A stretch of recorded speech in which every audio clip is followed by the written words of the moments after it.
Good morning.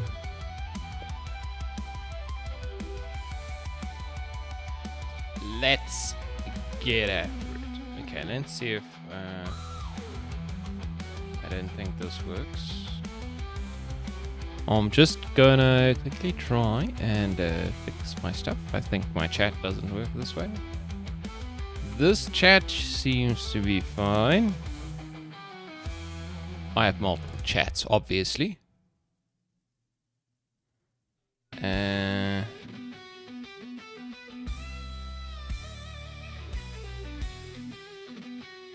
Why is Twitch broken, though? Oh, wait. There we go. Okay, Twitch is back.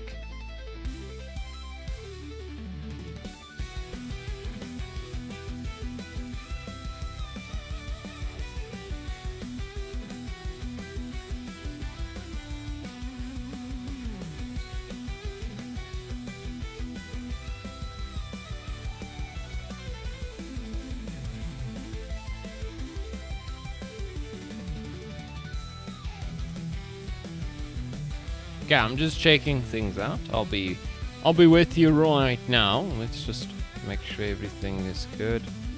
Okay, I think everything's good. We'll have to check as we go whether anything is not correct. Did I unmute my? Yes, I did. Okay. Okay. Anyway, we are probably just gonna continue with the new abilities or the new passive effects. So I'm going to get that started.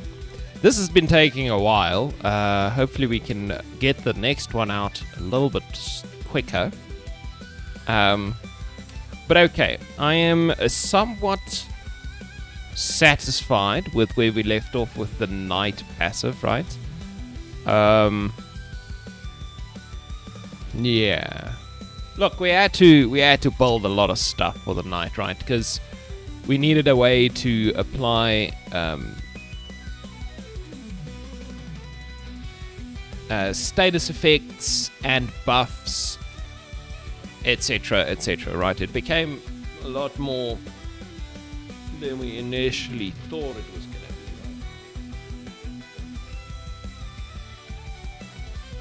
right? Okay, but generally speaking, I think it's fine for now. The only things I can think of that might still be an issue could be... Oh, the decals. That's right. The decals definitely need to be fixed. Yeah, so let's do that Soma right away. So we have this attack indicator on the character, right? So if we look at the knight, I think most things have been solved. But this one is definitely not working, right? So, for some reason... Okay, it's set to not inherent from hierarchy. So, let's try that instead. Okay, so first of all, if you set it like that... wait, is this...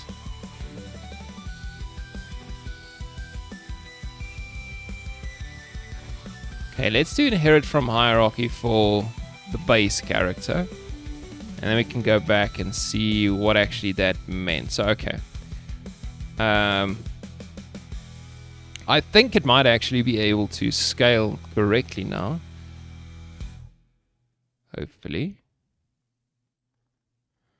Let's change the opacity. Okay, then let's try...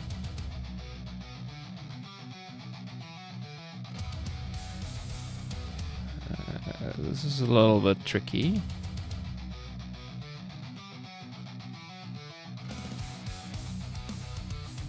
But okay, let's say that is the knight. Alright, that looks okay.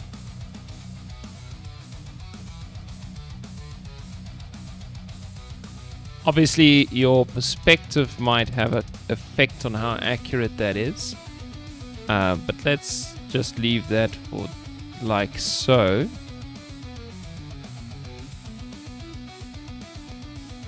Okay, then we can look at the ranger. Okay, so the ranger, I mean,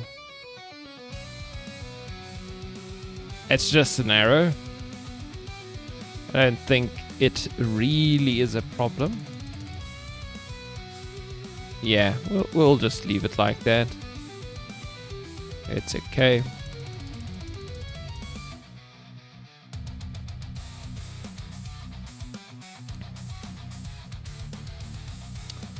Okay, the wizard seems like it is a problem. Okay, so this thing is way smaller now, eh? I think so.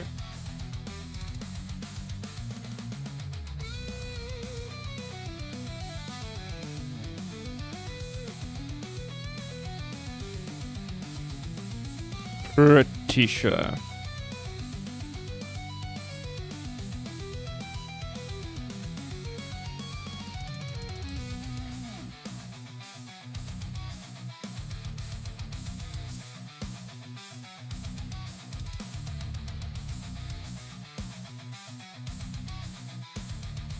This doesn't make any sense, to be honest.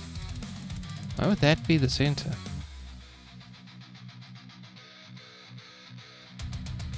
Really?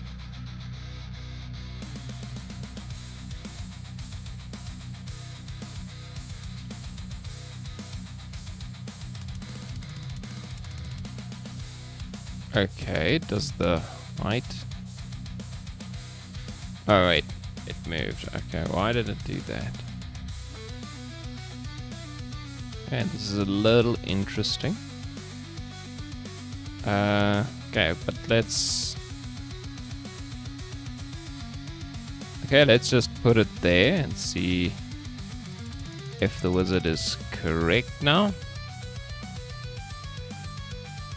Go away. Okay, so it definitely seems like these, they changed quite a bit, because this one is also now super tiny. It's kind of annoying. Let's increase the opacity. Okay, let's increase the height. Something like that. Something like that, right? 6 and 3, that seems good.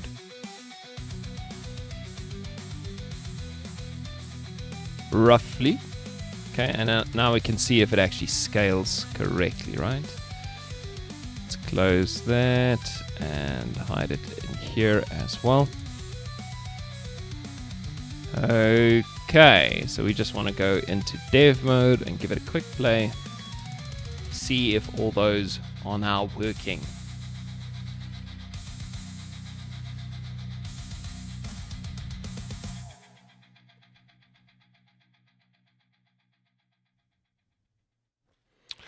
Take a sip of the tea, shall we?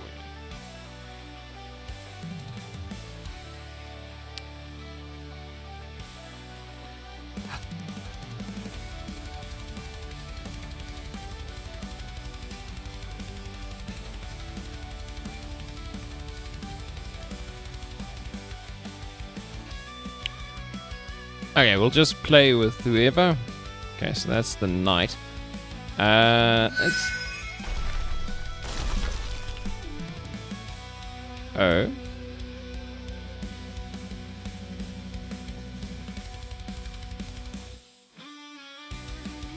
Yeah, we have a bit of a bug still, it seems. Okay, it seems way bigger than it should be, right?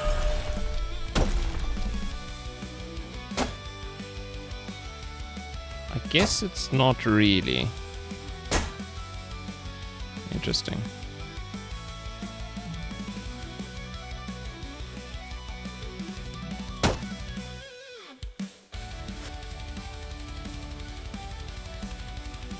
The duck, I mean, it seems about the right size.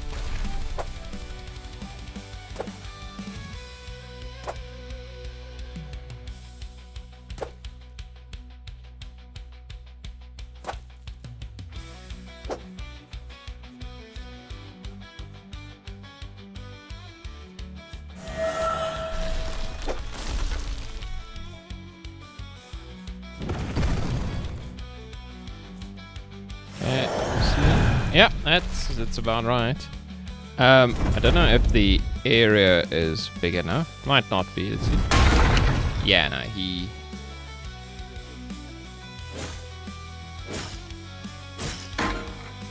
Okay. Also don't know why... Okay, so obviously we have a problem still. It seems like the knight passive... Oh, what am I doing? The knight passive is applying... which is a bit strange. So, applying that... Okay, this is the actual passive effect. That plays the feedbacks and all that good stuff. It would have been called by this thing. Which is strange.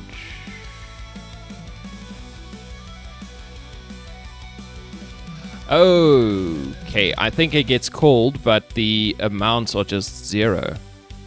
So this is happening anyway.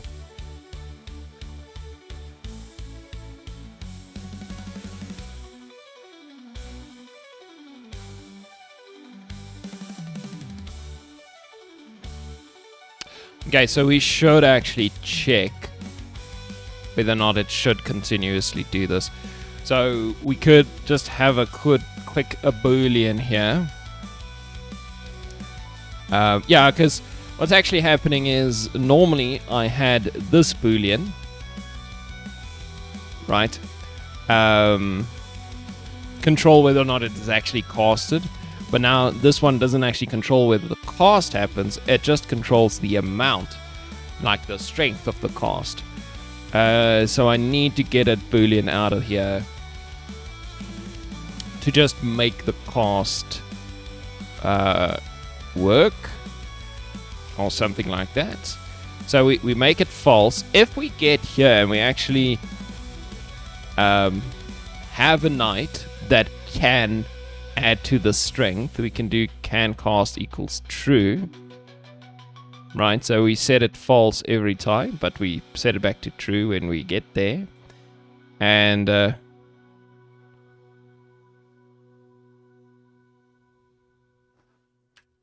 then before we do any of this stuff, we need to check whether or not the cast is even possible. So if it is, then we can calculate the speed modifier, apply the buffs, and all that good stuff. I mean, these were applied with essentially a value of 0. But that doesn't matter. What I could have done also over here is just check whether or not the value that we are getting is at least greater than 0.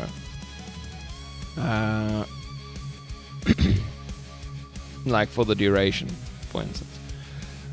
But that's okay, right? Like, it's kind of what I did here, but it's okay. I don't need to do it exactly that way here, because it's different, right? What do you mean unsupported changes? I've done, like, almost nothing. But anyway. Let's give it another play. Let's just see whether or not that weird casting thing happens. And then I want to see whether or not the scaling works on those decals at the moment. Hopefully they do. Okay, I'm not gonna do anything. I'm just gonna play and see. See if it try. Okay, so the casting did not occur. Now if I switch on the passive for the knight, it should start using the passive.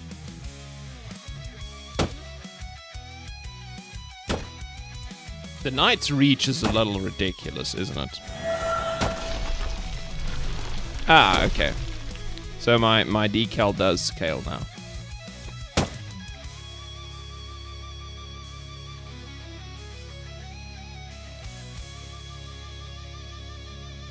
Okay, let's get the Duck Ninja.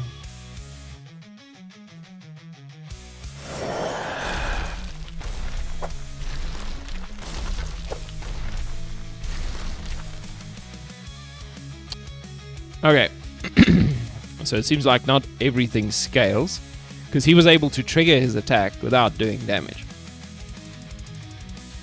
Which is kind of weird. Ah, okay. So the damage circle doesn't actually scale. Okay, that's a problem. I don't think it affects like the wizard.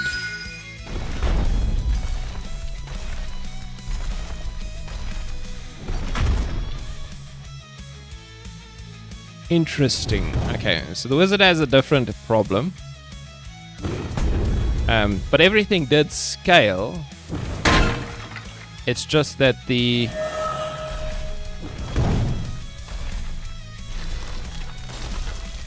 projectile travel distance doesn't change, and neither does the projectile size.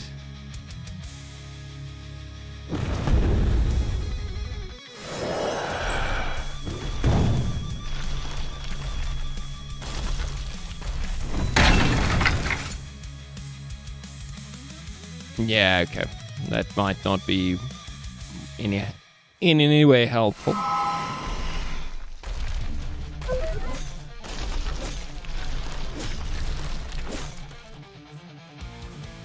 Okay.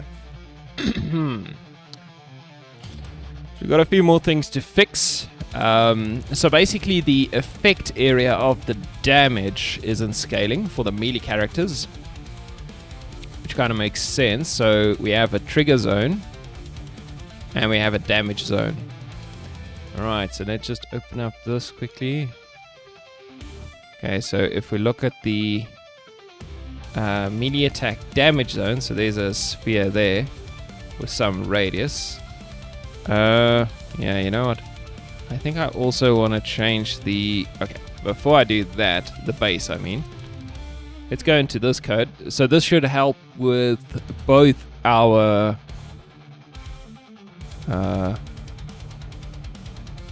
duck and chicken.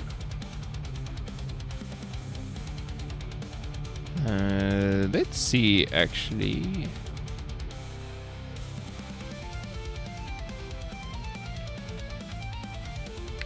Where is my attack trigger? Yeah, here we go. So I think what I did here is I got a start, a start size, and then I got another one as well. Okay, so I think what we want to here do is have a private float start melee damage sphere size.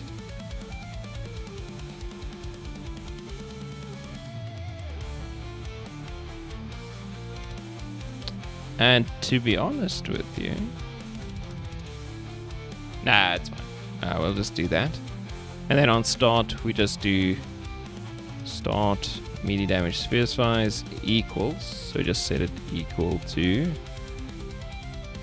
our melee damage sphere size. So we just save it up. Save it. So we have a reference to it always. Never. Okay, never mind what we do to it. Okay, this is obviously a trigger that occurs. Okay, so we need to scale this. How do we scale it over here? Okay, so we have the attack trigger. Okay, so we just save the start size. Let's see.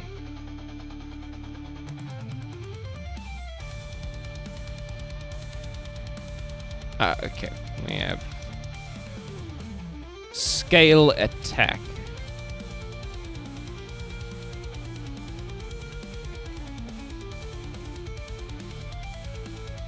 Okay, so this would be the melee damage size is equal to start melee damage multiplied by the scale. Okay. And this was called by... Okay, scale. Okay, so this is in the character manager, right? But this doesn't necessarily work.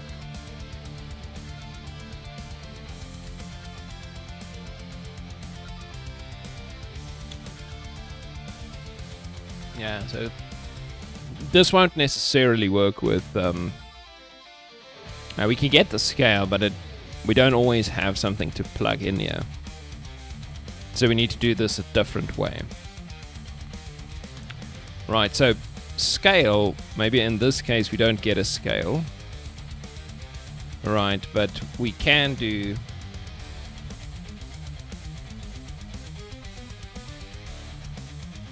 okay, character manager. Normally the best way to do this kind of thing would be with a...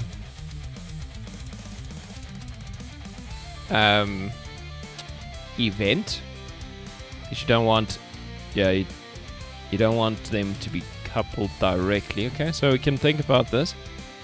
We can either have the night passive ability fire an event.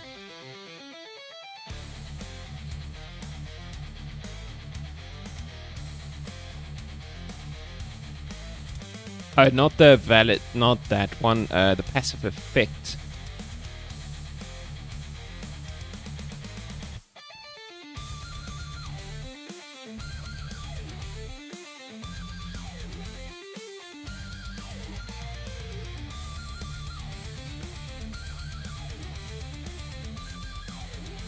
Okay, so we have this status effect on status effect change, right? And we do we still set the status effect? I'm not sure that we do, to be honest. Yeah, the night passive as far as I know.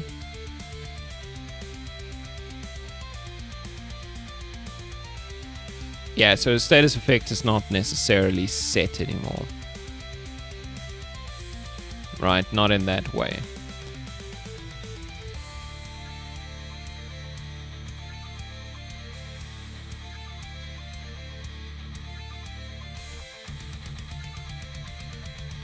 Yeah, I built this and it kind of got abandoned.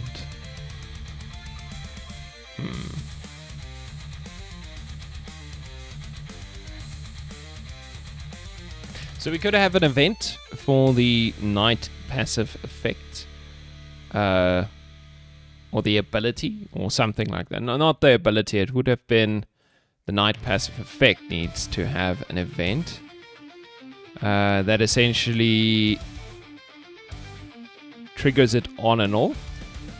What we could also have is the passive effects manager can trigger a on and off as well. So it can trigger on here.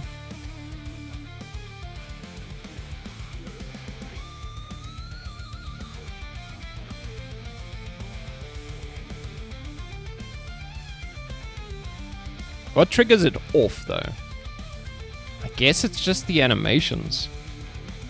Yeah, so the animation triggers switch them on and off. So we could, if we really wanted to do it that way, we could just go to this, and inside here we have our events, right? And we have an on complete.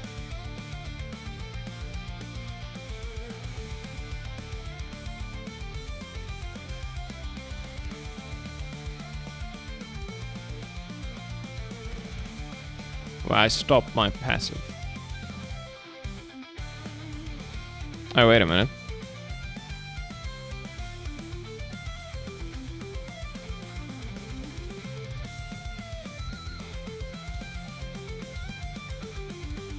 What? Night passive effect dot stop passive. Oh. I didn't realize I had a...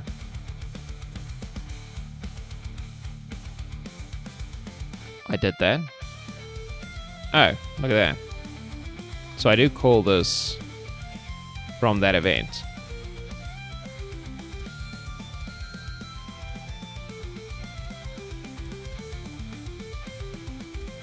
Well, okay, then we can easily have a event here to start and stop the passive.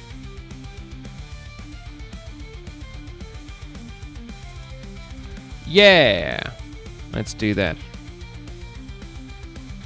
Okay. It's a little unfortunate. It would be nice if we could just...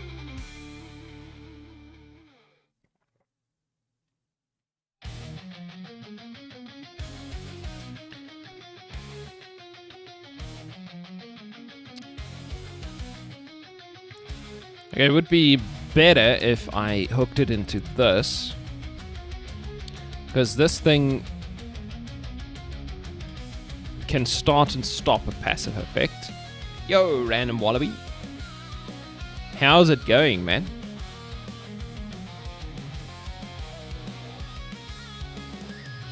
I mean, it gives me my duration, so it should be possible. Let's see, we apply a status effect, which means we have a stack. Yeah, maybe we do need to do this. Let's apply it here. And then we listen to this event instead. And then it's all kind of... So this thing is not actually going to do anything. I hope. It'll just keep track of the passive effect.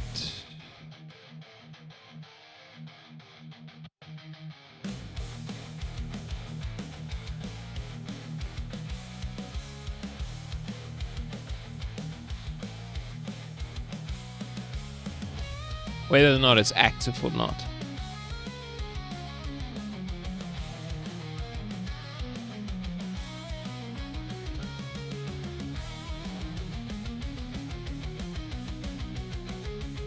Nice. Nice. You're busy. Yeah, I'm a little bit in two minds at the moment. Like, we built this whole passive effect thing, or status effect thing, and I'm kind of just not using it at the moment. And I'm thinking whether or not I should hook in my night stuff in here. But honestly, I don't know if that's really required. This is at least kind of generic, so it would be kind of straightforward to hook everything in here. Because this is generic for all the characters. But the night passive effect would also be on all characters. So if I just make an event here, it should also work.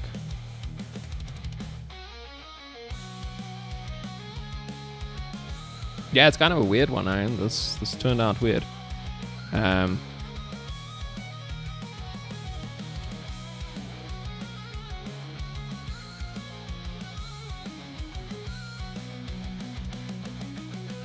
So what I could do is when I apply the night passive, I could just go to my status effects and apply it. And then with the duration, and it should then send out all the signals, or I can just send out the signal from here. But both are equally weird. I think. They feel equally weird, at least.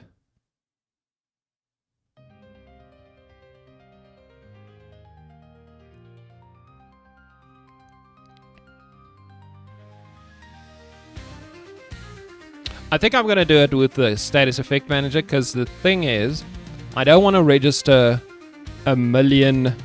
Yeah, I think that's the idea. I don't want to register millions of events and listeners to the events. If I can only have this one event and it passes the status effect name, then at least, you know, I can just check which status effect is actually active at the moment instead of doing it some other dumb way. Yeah, I think I'm going to do that. Alright, so what I want here is status effects dot apply status effect, right? So we want to apply a status effect. This one. So we need the name, the strength, and duration. Well, that's okay. So the name is just going to be status effect name dot night passive, and then we just do strength duration, right? So that'll apply it, which should, at least in theory, then okay, do we apply it there? I think that's okay. So in theory, at least the status effect manager would know something happened. Okay, and since it has a duration, it should remove the status effect on its own. Right. Now, I also don't think I want this to work anymore. So let's just switch those off. So I don't actually want the the event to come back here. Okay.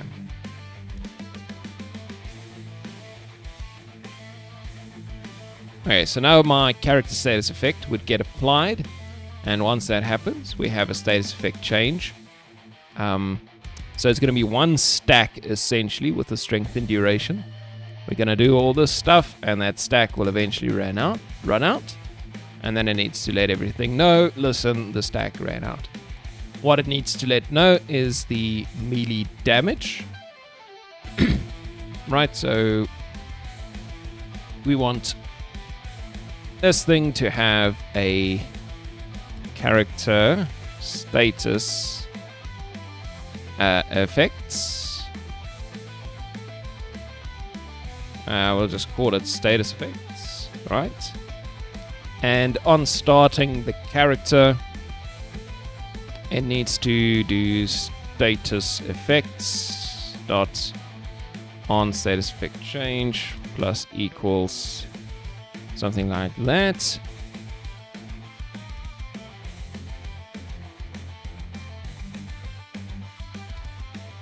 Okay, and we want to run. So if night,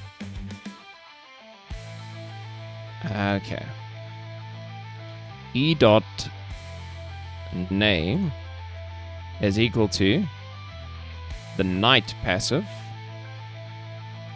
Okay, so if we get the night passive, if so we just need to do e dot duration is greater than 0.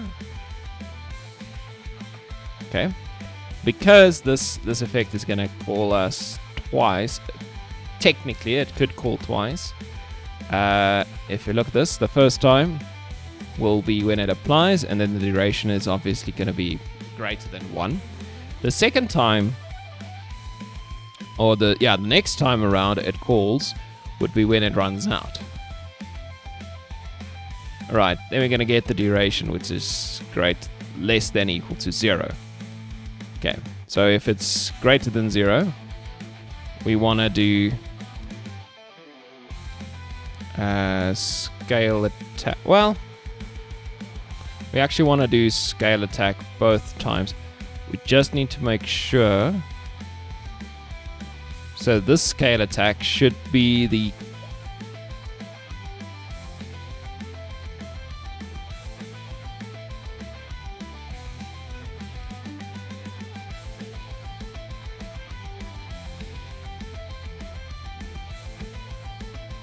Okay, so we want to scale attack when it's greater than 0. But actually we want to scale the attack every time this fires. We just need to make sure it gets the correct scale. Right, so it could get a scale actually just from our status effect manager.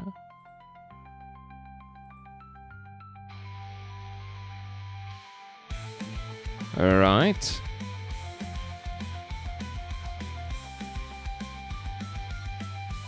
Yeah, because it gets the total strength amount.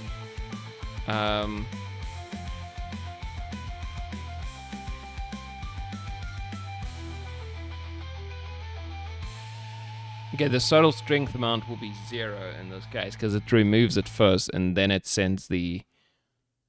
Yeah.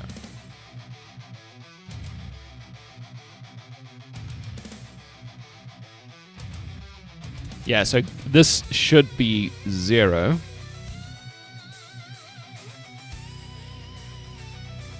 Okay, so what if I just did...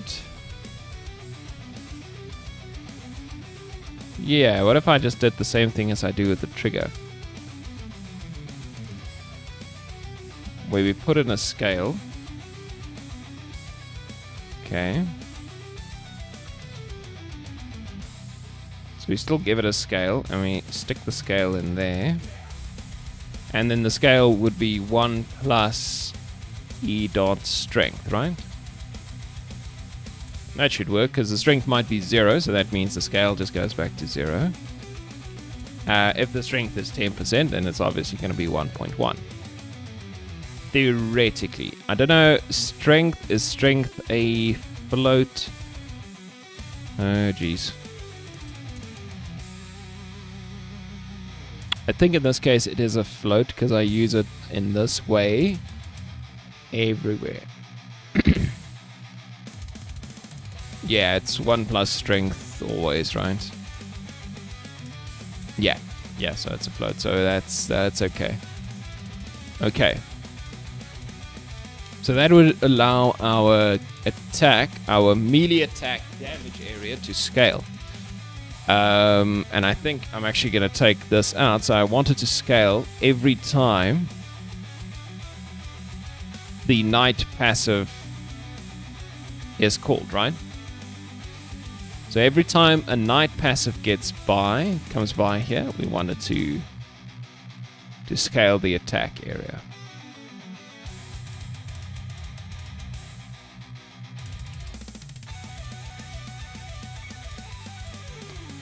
Okay, do we want to do this on enabled? I guess so. It's a better practice, right?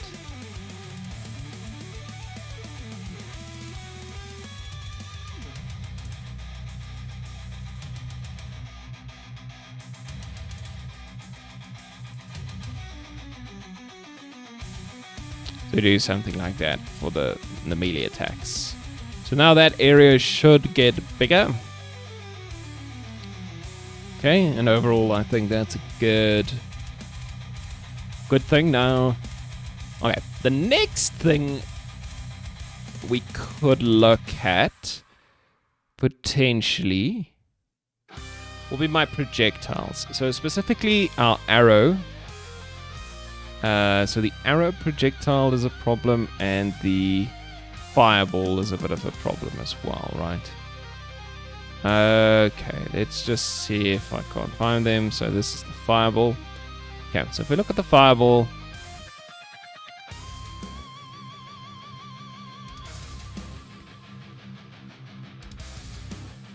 okay, so the question with the fireball is, do we feel like the fireball should scale with the scale of the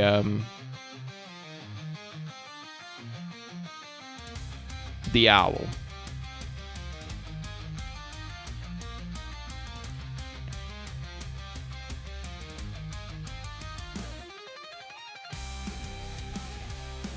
This is the question.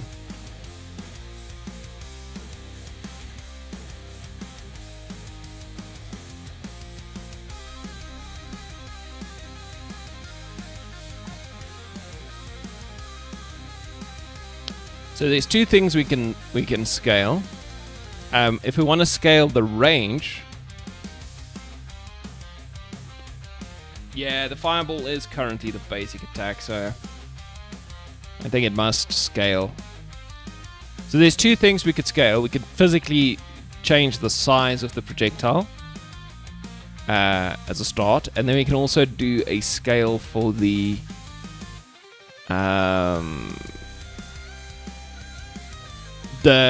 range. Make it physically fly faster, further as well.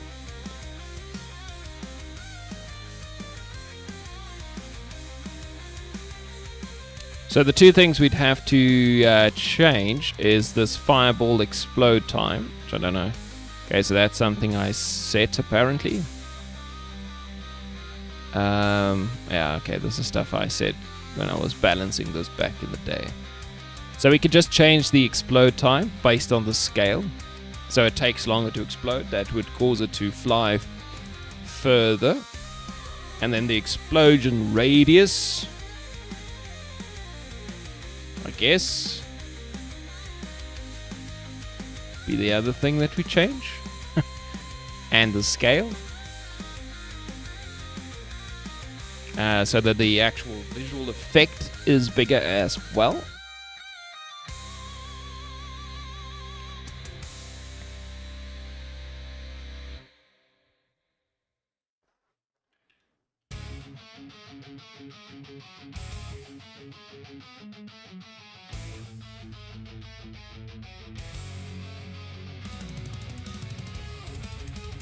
Okay.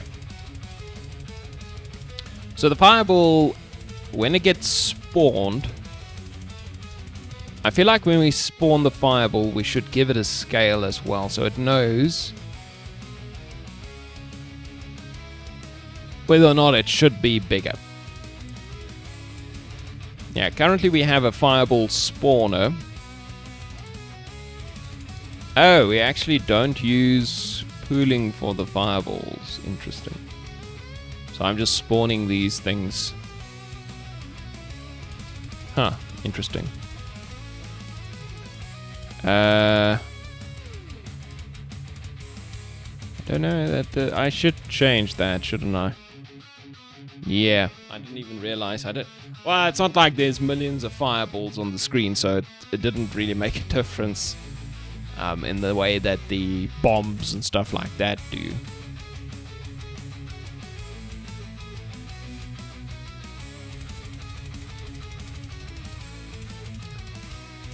Okay, well, let's do object pool manager, not spawn object. Right, and it's essentially the same thing. We only need to give it one more thing, which is the object pool type. And let's give it the projectiles type. Right, so now it's pooled. Okay, so that's fine. And then we need to remove it from the pool. Well, yeah, we need to not destroy it.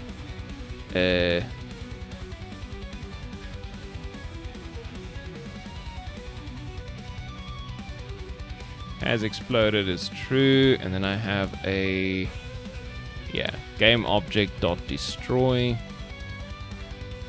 So this is going to be object pool manager dot return object to pool. We give it the game object and the pool type. This is a projectile, and that should be it. So now the fireball will be able to return to the pool. Nice. Okay, so now the fireballs are pooled. Now this could cause some problems because instantiating a new fireball might not do exactly everything correctly. Generally speaking,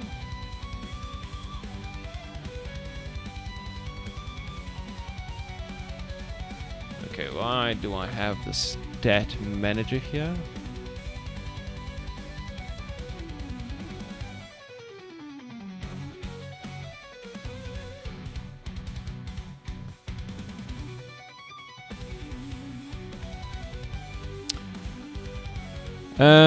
Okay, getting a reference to the character stat manager might not be an issue.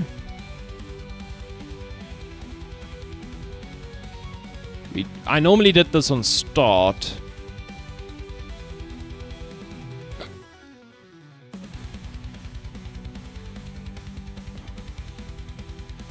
Yeah, okay, these fireballs are probably going to have a couple of problems now, because we need to do on enable, and we need to check. Well, we need to just make sure that has exploded is false, for instance. Despawn time is equal to 2F, I guess. Just reset some stuff, right? Okay, so that's despawn fireball flying. I don't know if that one is a problem. If fireball is flying, well, okay. If we shoot the fireball, okay, so that one should be fine. Has exploded is true. Set active false.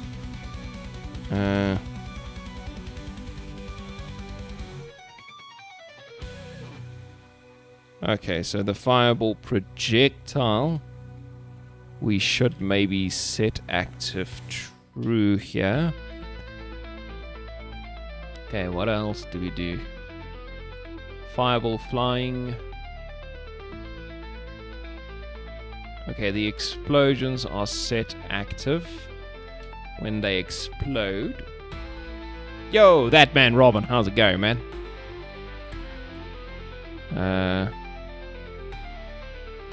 What's up? Why wouldn't you just have a single projectile class that works for all things? Man, 'cause I'm dumb. Obviously. How long have you been here? You know by now I'm a complete noob at this. Oh,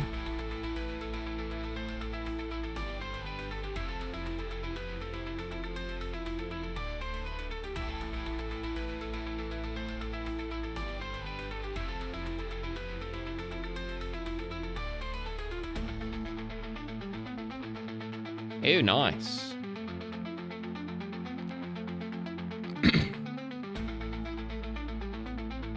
Got some good work done. Oh, well, better than... Thanks, by the way, for saying I'm better than most.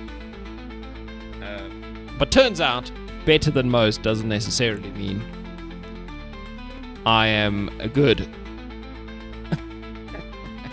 Which is kind of sad. But look, I mean... I built this, yes, like it, way back when. And since then, a lot has changed, right? It's been a while since I worked with the Fireball. So, unfortunately, some things that you see were built, right, 7 months ago. And 7 months ago, I was just starting out, so I was doing some interesting things back then. And I could refactor it so that all projectiles are the same. But I mean, this projectile isn't the same, right?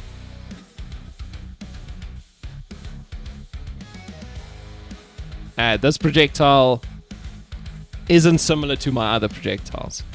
So I have 3 projectiles types. I have projectiles that explode and projectiles that just collide, right?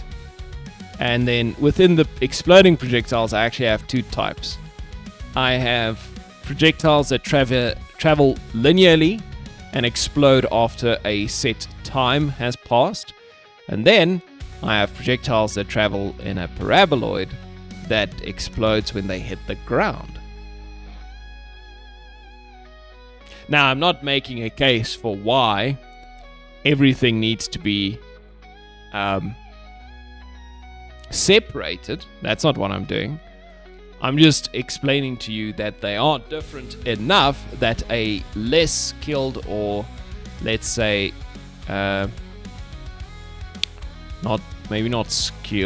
experienced developer would have thought that it's a good idea to separate them entirely because of the differences I just mentioned, right?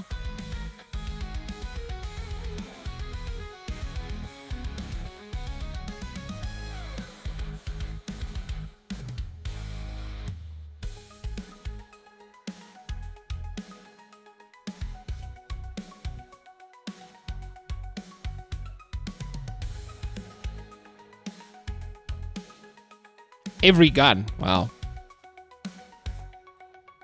Yeah, look, when I started the game, I had every single character have their own classes. I had every enemy had their own class. I had to rebuild from, well, I say rebuild from scratch, but what happened a lot was whenever I made a new thing, I copied basically all the code from the previously existing things, created a new class, and then when I wanted to edit the behavior, I tweaked it in the new class, which was still 90% the same. So even the tweaks I did to make it a little bit unique or whatever, it ended up being 90% the same. That was back in the day. And eventually I came around and I refactored all of that and made it more generalized. But it took a while, and it took me a while to get to the point where I was psyched up enough to try and refactor everything. So yeah.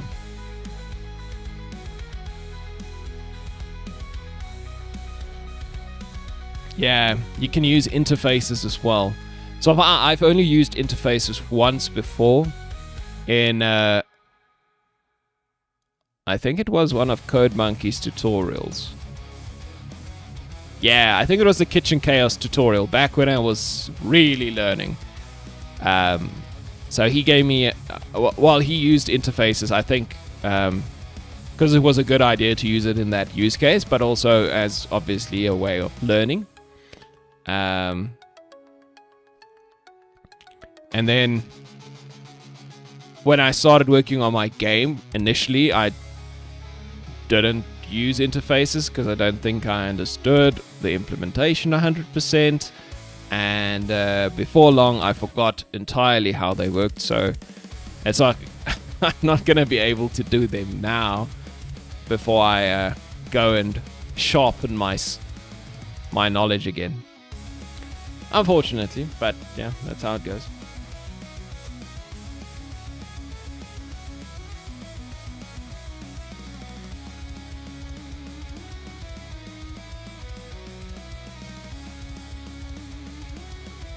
Yeah, that man, Robin. I mean, your projectile system seems to be more manageable and maintainable, right?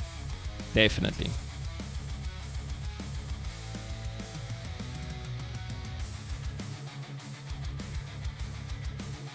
Yeah, the same with your damages and stuff.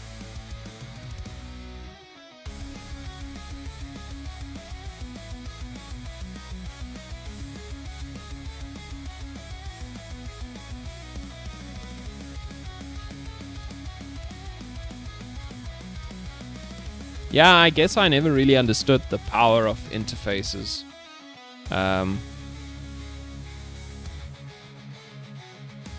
Because obviously when I was doing the tutorial, it felt like it was a little bit unnecessary, maybe? Maybe it wasn't. But it kind of felt that way. Or maybe it just felt that way because I didn't know what I was doing. That's also possible. But anyway, we are here now. We are where we are today because of just some decisions we made back in the day. Okay. Now I want something like start explode time. This is annoying actually. But anyway, start explode. Why do I have it like this? Anyway, I'm just gonna copy some stuff here quickly. Just look away. Don't know. I feel like I'm doing... Okay, fireball speed could be the same. Explosion radius. We can make that into something. And then fireball radius maybe also. And all these would become start values.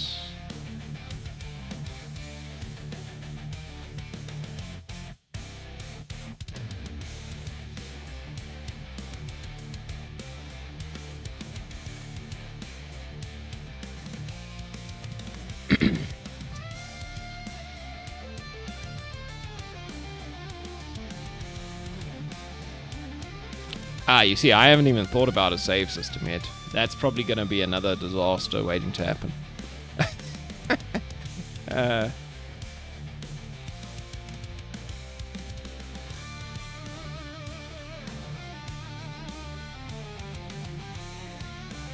Yeah, I'm learning. I'll get there one day.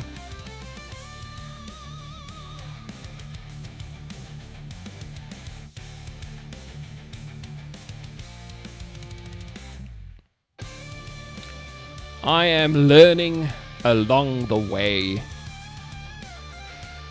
And it's probably impossible to satisfy everybody in my chat anyway, so, you know. You have to deal with it. Okay, so let's see. On enable. Okay. So on enable. No, do I want to do it there? I think I want to do it on start, maybe. Yeah, I think I want to do this on start. So on start, we'll grab all 3 of these things. And we'll just set them equal to those values.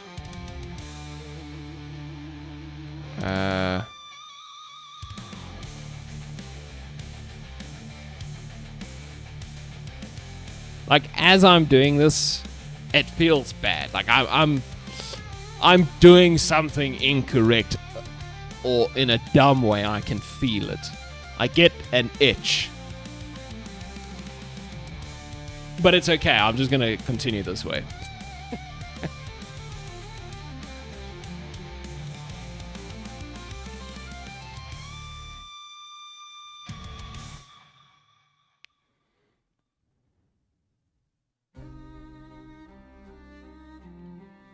Oh, I didn't actually realize that was the diff.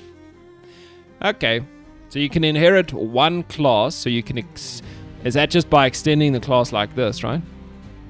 That's how you inherit a class, I'm assuming. And then if I used interfaces at all, I could have like a whole list of things that I inherit from. Interesting.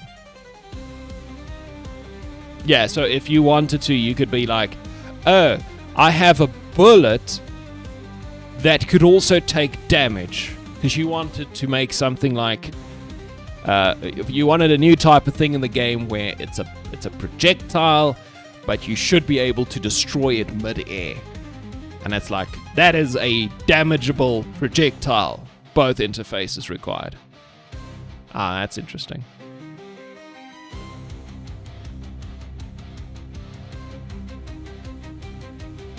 Okay, so we set up all this stuff in start.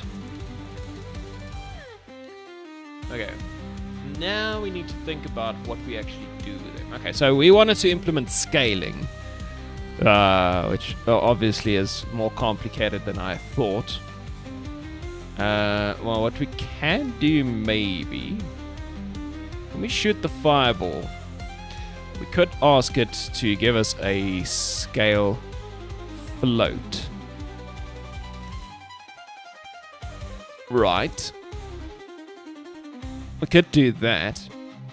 And then what we could do is we could just take stuff like every time we shoot it. Oh yeah, this might work out. So every time you shoot a fireball, you do things like fireball explosion time equals start fireball explosion time. Okay, we need to be very careful here. Could this value still be 0? Oh, for crying out loud. Or would it have started already? Now, this is again one of those ordering things. So if we look at how this thing is created,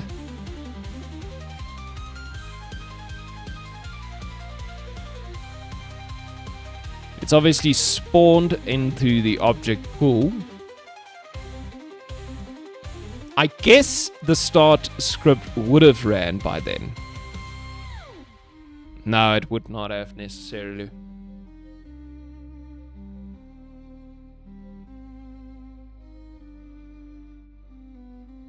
Yeah, it wouldn't have necessarily. It's very possible that I could get the script and do something in the script before.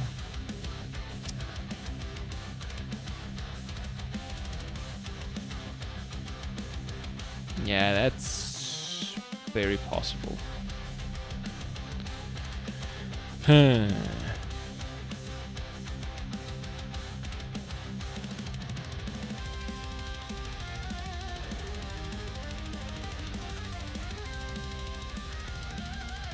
And a lot of the problem here is I'm kind of a little bit lazy.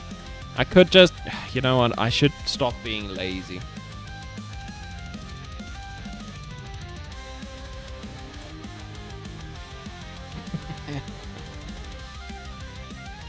Okay, let's see what you say. You have a class that's a UI drag handler, mono behavior, I pointer, down handler, I drag handler, I pointer, event, inter handler, I. Jeez, like it. That's insane.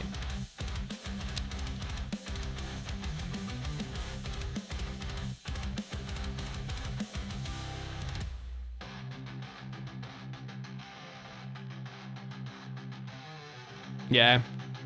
Important to know whether you should be using mono behavior, scriptable objects, or just nothing. My thing was at the beginning, everything was a mono behavior. For the very first couple of months, I just did mono behaviors, and then I started streaming, and people were like, "This could be a scriptable object," and then I was like, "Yeah, I know about scriptable." It's kind of like I'm doing with you guys now, and the whole idea of interfaces. Because then I was like, yeah, I've heard of this scriptable object thing, but I don't really see it as being that useful for my case at the moment. And then before I knew it, I implemented scriptable objects. And then a little bit later, I had other viewers complain that I use scriptable objects incorrectly. So I refactored everything, and I basically implemented mono behaviors again for a lot of the stuff I did. And yeah, this is how it goes, I guess. Never ends.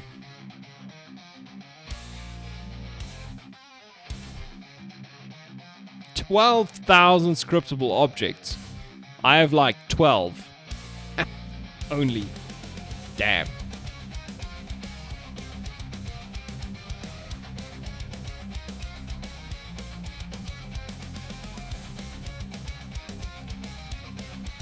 Oh, I've also made nested classes.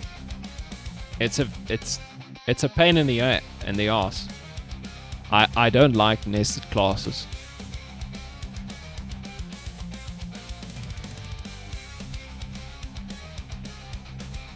Okay, so this is what I should do. I should just do this, and then I should set these in the inspector.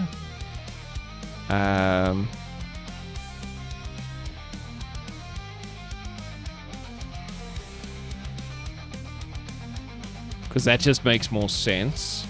So let's go do that. I don't know what they are. These values might be completely wrong.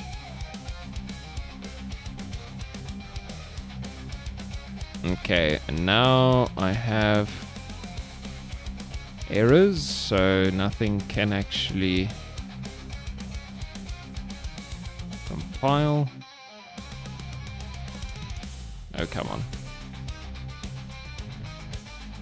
What the hell am I doing? Okay, save, hot reload, just recompile.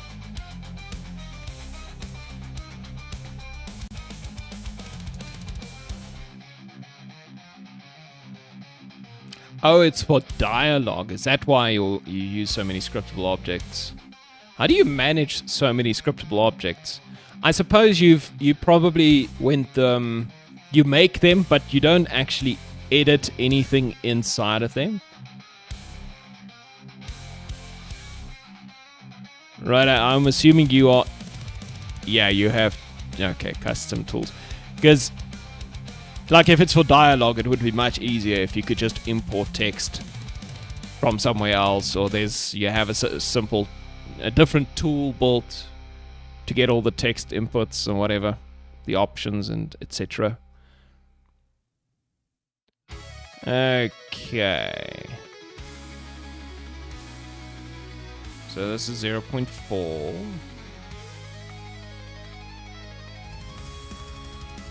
Explosion radius should be 5. And then fireball radius 0.8 apparently. Okay, so that's what I should have.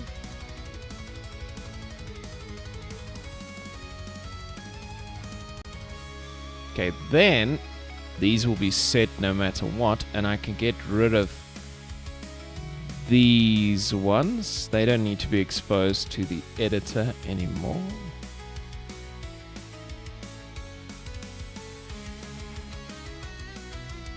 Okay, so they are now set somewhere else. And can get rid of this.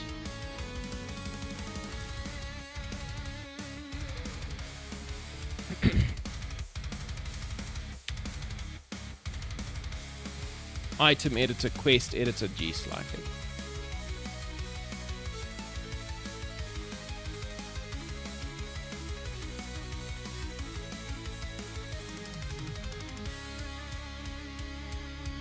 Yeah, you guys are organized, eh?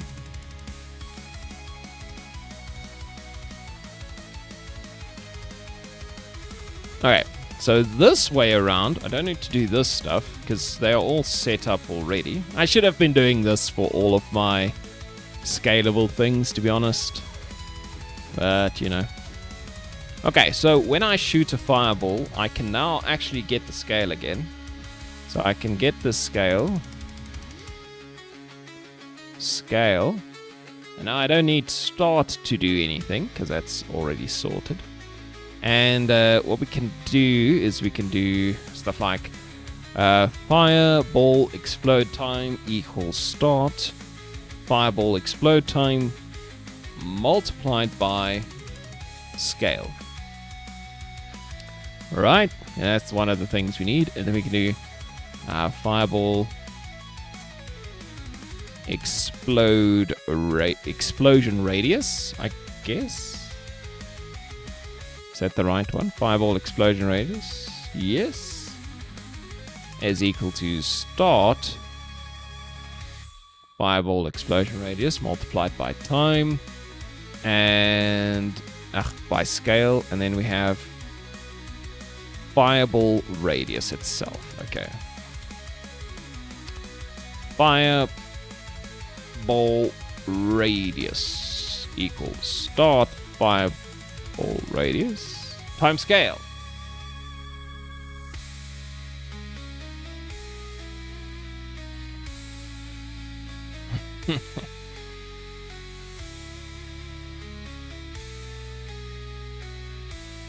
That's actually that's not a bad use case for the AI, hey? You just stick it into your tooling instead of your actual game. Because if your tooling breaks, it's only you that notices, right? It only causes pain for yourself, not potentially some weird bug in your code somewhere that you don't even know why it's there.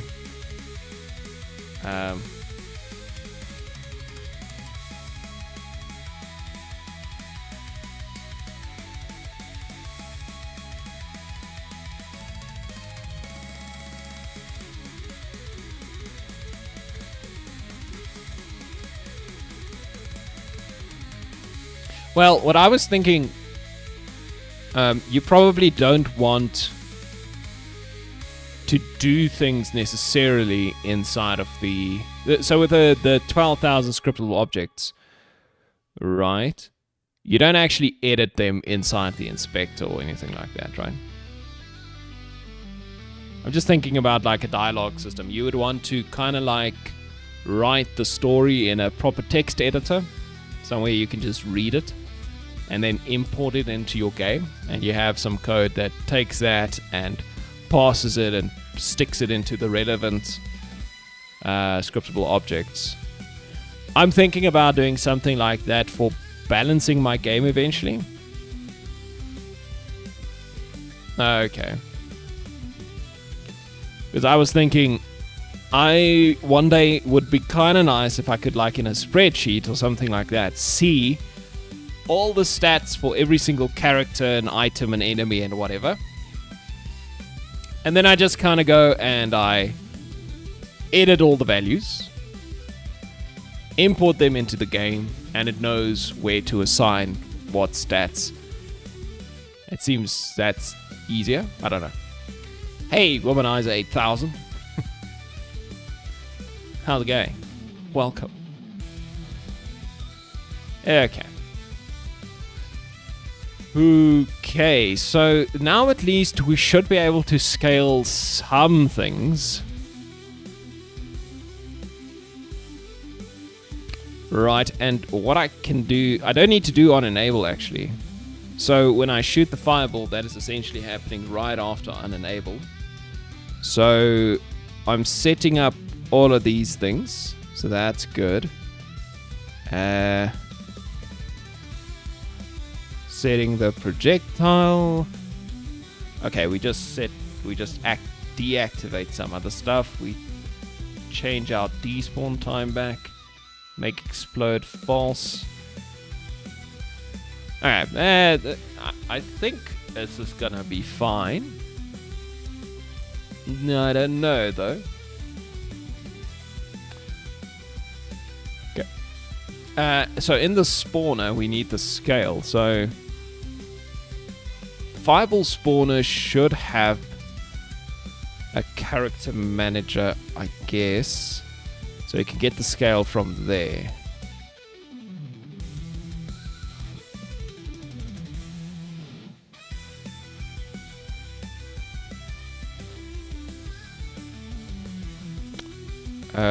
Character manager. Right, and we can just do character manager dot scale. Does this return a already formatted, like is this 1.1 or 0.1? Who knows? I certainly don't. Let's go check.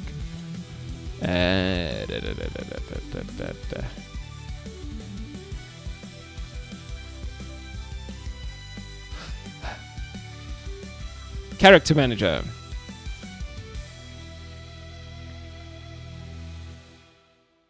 I mean, it seems like I just have a straightforward scale here. Yeah. Okay, so it should be fine. So I can just get the scale like that.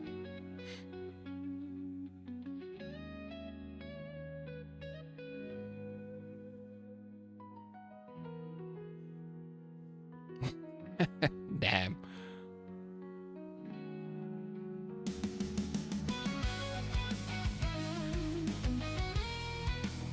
Okay, so we're now setting the scale, so this should at least have the fireball hopefully be bigger and shoot further based on the scale. I'm not sure, so let's test it, right?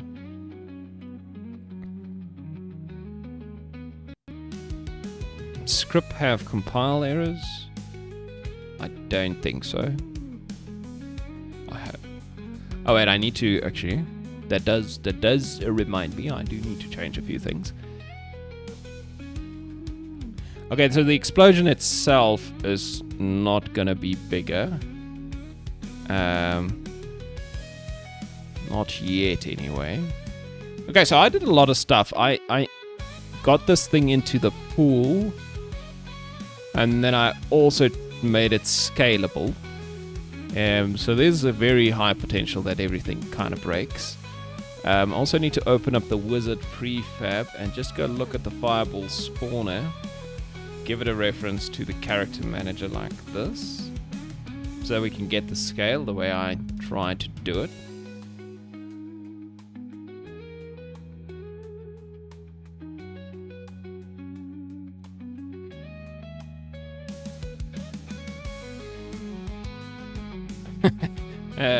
Robin, I think everybody in my chat are smart.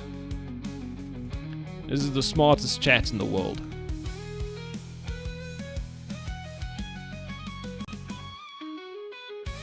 Okay, I'm gonna say that's fine. I think. We'll see. We'll see soon. Let's give it a play and see what breaks.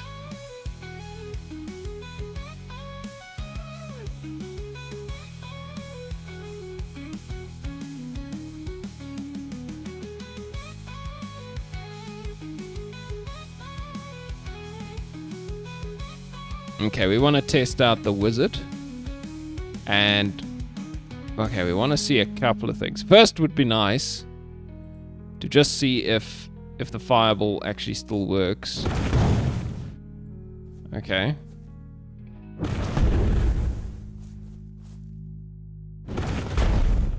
It seems like it's working.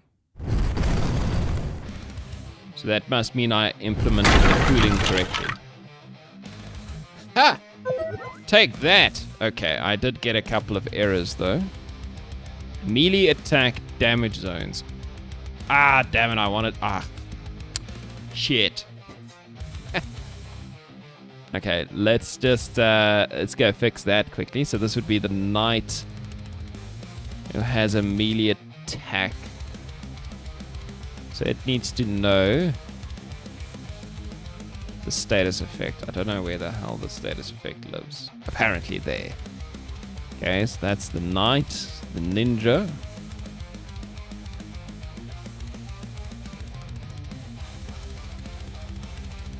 Okay. At least the fireball kind of worked. Seemed to work, at least. Oh, I just saw I had 4 errors, not just 2. What were the others?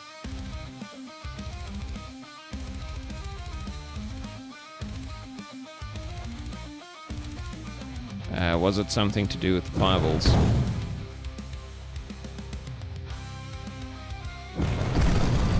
It doesn't seem like it. Okay. Who knows? Okay, let's see if I now go take the knight. Just gonna make it something ridiculous so we can see very clearly. That was wrong. That was not what I was meant to change. Whoops-a-daisies. Okay, so if I enable the passive for the knight, he should make my chicken... Not my chicken.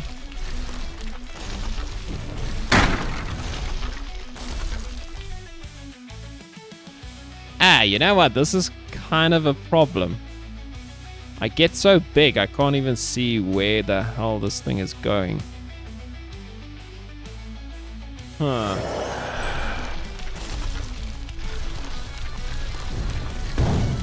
It seems like it's exploding over there. Ah, damn. Okay, that's kind of annoying. I didn't foresee this. So the range increase might be too much. Okay, but it does seem like it does at least explode where I predicted it to explode based on the position of my indicator, right?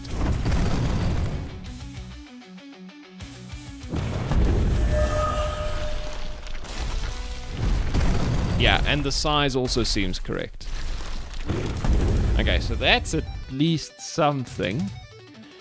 I don't think the actual effects get bigger, so the visual effects, the explosion. So the next problem kind of becomes now the fact that I'm shooting them outside of the screen. Unless we don't make the range more.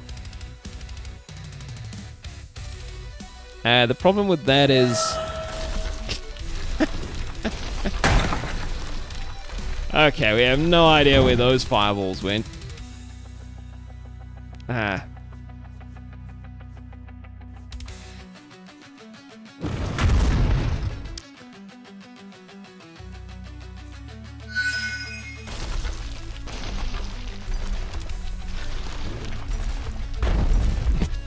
This is probably a nuclear explosion somewhere off the screen.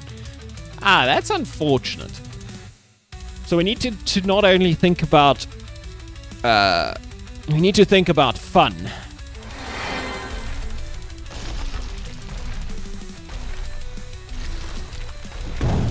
It doesn't help if the fireball doesn't explode on the screen, right?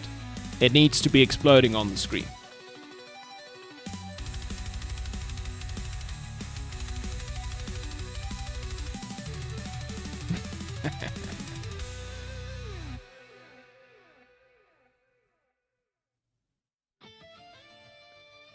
Ten years is a long-ass time, Robin.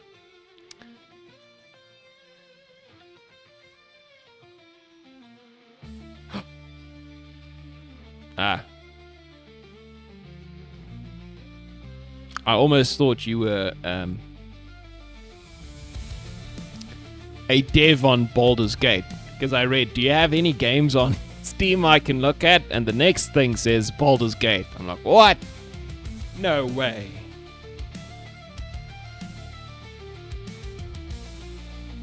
Okay.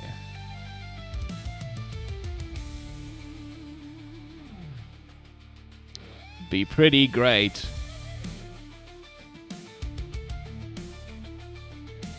Okay, so this is kind of the issue here, right? So if the explosion doesn't happen on screen, I kind of feel like, you know, who even cares about the explosion?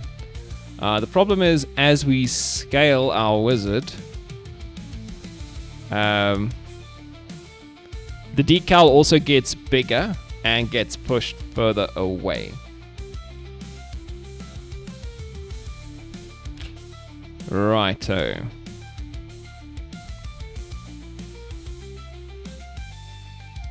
Oh yeah, no, we definitely need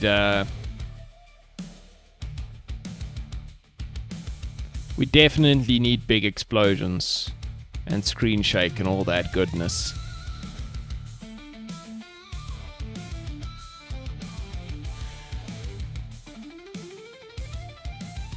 For sure. But it needs to happen on the screen, right? It doesn't help if I throw the fireball outside of the screen. Like, you make a big fireball and it explodes somewhere off screen, and nobody ever gets the satisfaction of seeing the big fireball explode.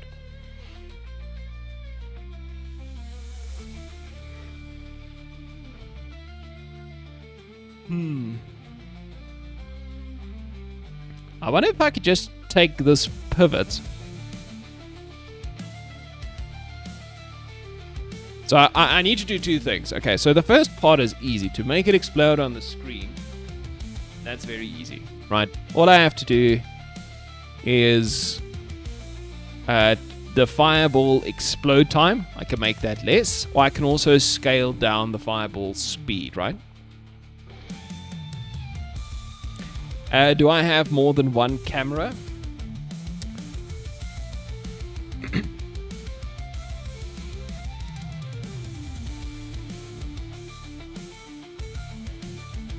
Oh. I have more than one camera, yes. Okay, so what you are suggesting is...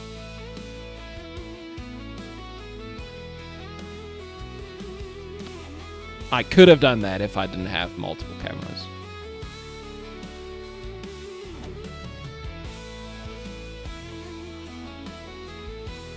Oh, you could just do renderer.isVisible.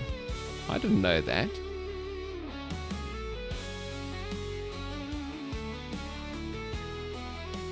So I could just go in here and be like, well, I have multiple cameras, but there shouldn't be a reason for them to be active when the fireball is flying.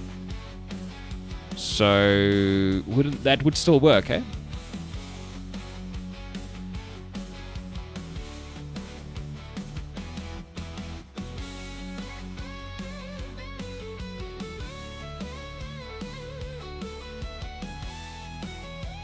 And I need a renderer reference. Well, that shouldn't be a big problem because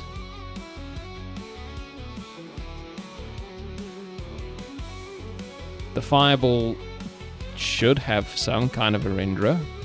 I'm actually not sure what the projectile is made out of. So there's obviously a collider and a particle and a bunch of particle systems. Surely one of the particle systems. Well, they do have a renderer component, right? Would that work? Particle renderer.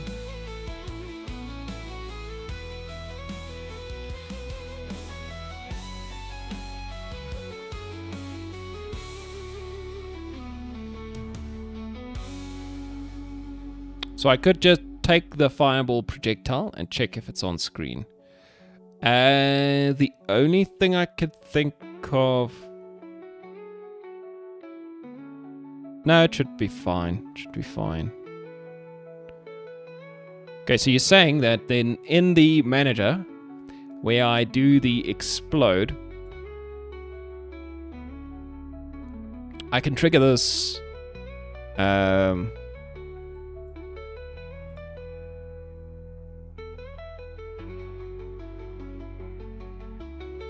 what I could do, maybe let's just visualize this. So private renderer, right? And we'll just call it the particle renderer.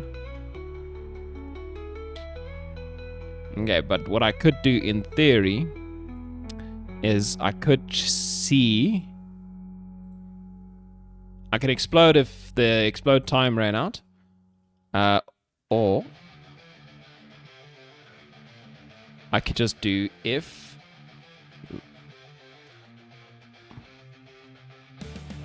particle renderer dot, what did you say there is?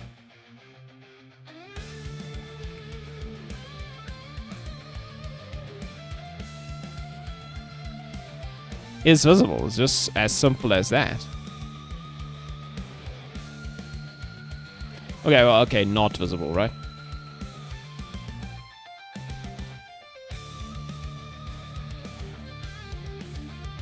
And then I can explode it like this instead.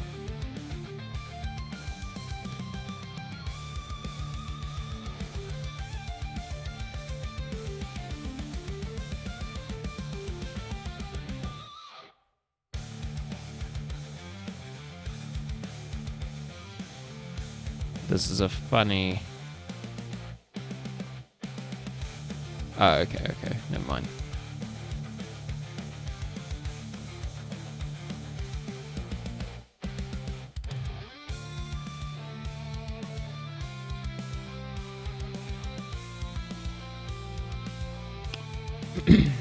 But this should work, right? So we can have the two if statements, just one after the other.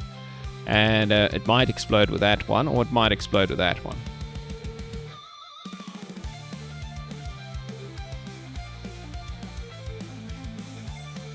As soon as it's not visible anymore. So if this returns a false, this is true, and it explodes. Okay, let's try that. I kind of like that idea. The particle renderer, we could just... particle renderer equals... Not exactly. It's just going to be game object.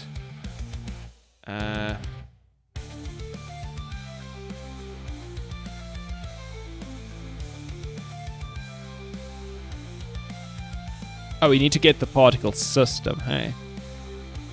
So it's going to be get... Ooh, I need to be careful here. I can't just use that one. I need to use the projectile. So I'm going to do fireball projectile dot get components particle system. So I need to get the particle system first, right? And then we get components on the particle system.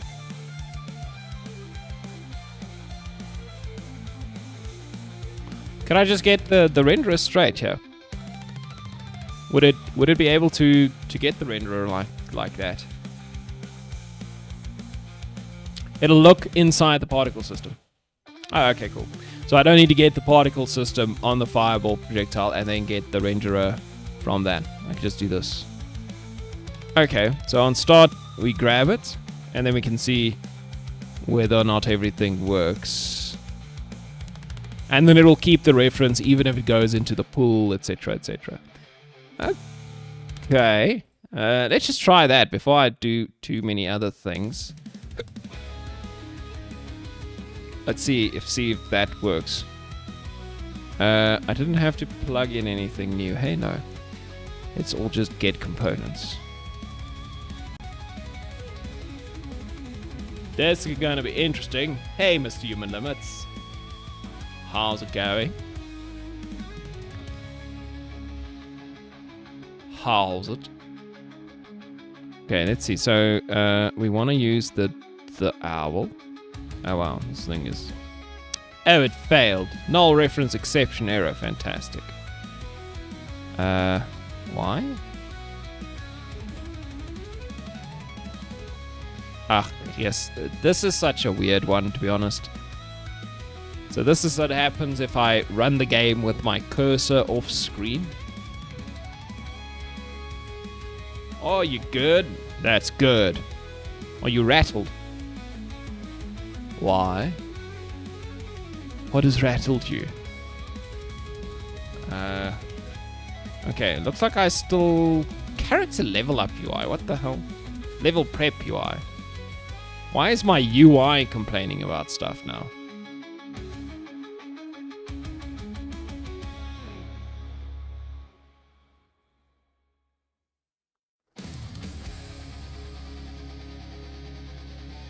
Seriously? Seriously what? Robin? Seriously as in I get an error when I take my mouse off the screen? Yeah, you broke it. That's incredible. Like, why? Okay, well anyway, it doesn't matter. I don't even show my UI anyway. Mr. Human Limits. Oh, you were in a car crash. Oh, that's kind of shit. No, but you didn't tell me. I was unaware. Okay, now this is broken as well. Look at the animations. How the hell? Okay, something's weird. I'll have to go check it out. Let's see if I can get big.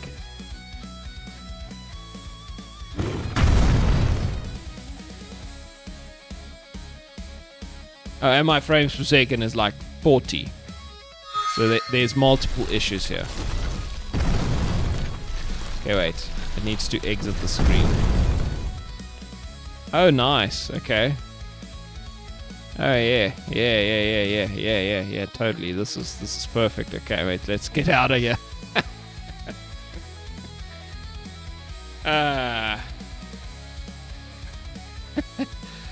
It's like, let's edit the fireball, and then everything breaks. I think I know what it is. Yeah, it's this. I don't even know why that is. It's just by dumb code, so it is what it is.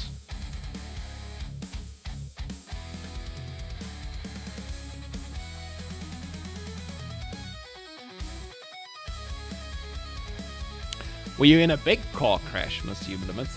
That you like completely total the car?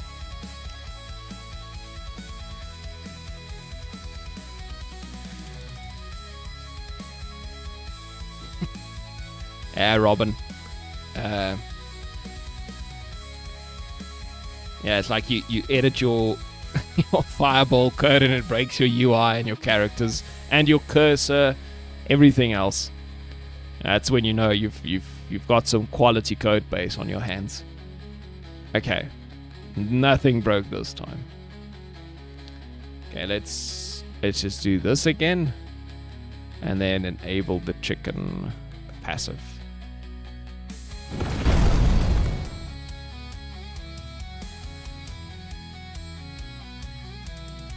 How many LOC is my project? What is an LOC?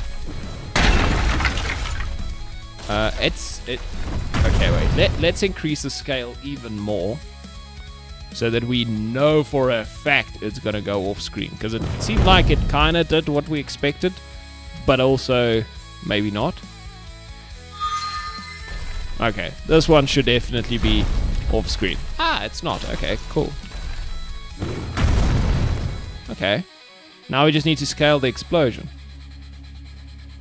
Okay, let's see if we can kill that totem from over here.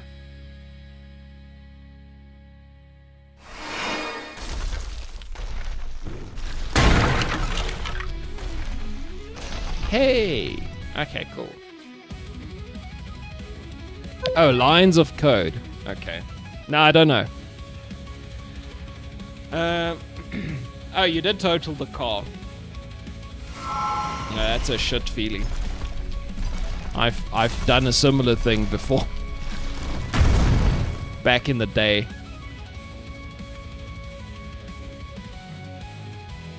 Yeah, I think my sister's car broke, and she borrowed mine, and then I borrowed my mom's, and then I promptly went and wrote it off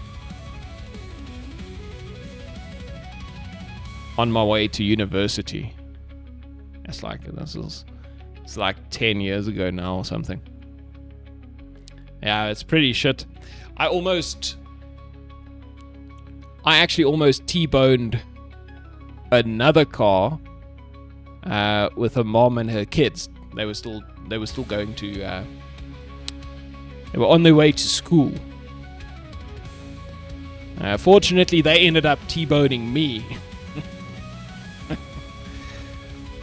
Because I swerved and I got in front of them, and then they got me from the side, and then I lost control of the car, and then I had my own little thing there on the side where nobody else got involved, fortunately.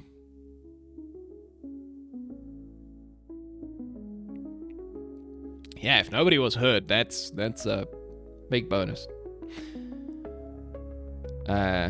Must have been fun to break the news.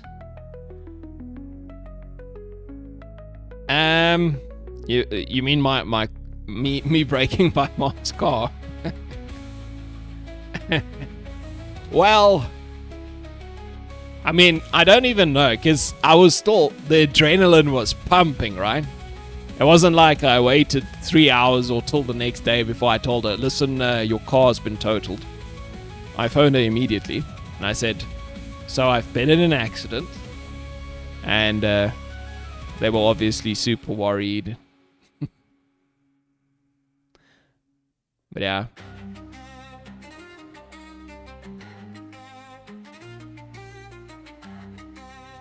Oh, you weren't driving, Mr. Limits? Okay. Yeah, I was driving. And fortunately, I was on my own as well. So...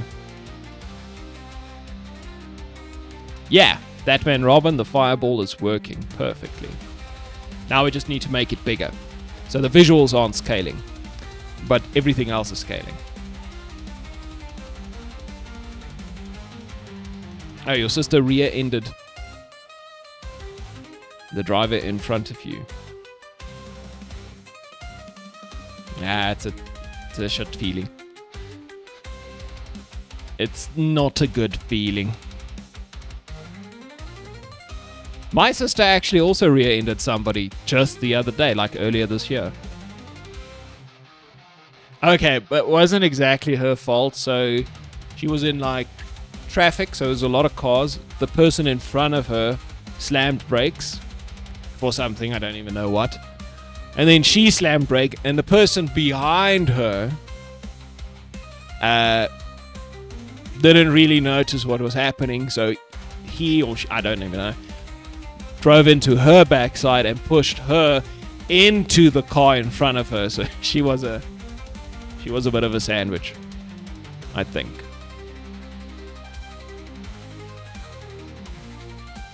I think that's what happened. Or maybe she was the one at the back. I can't remember. But yeah, it's not great.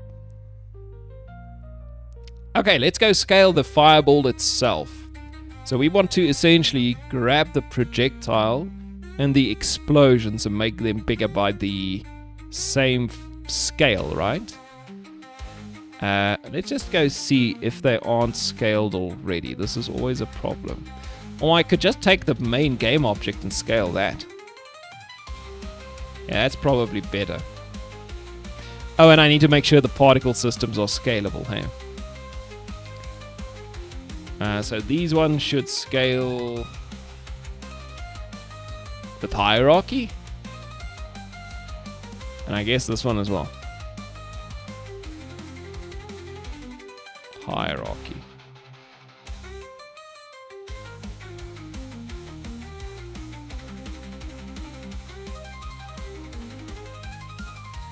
Yeah, no. Even the way I built these particle effects are weird. But anyway.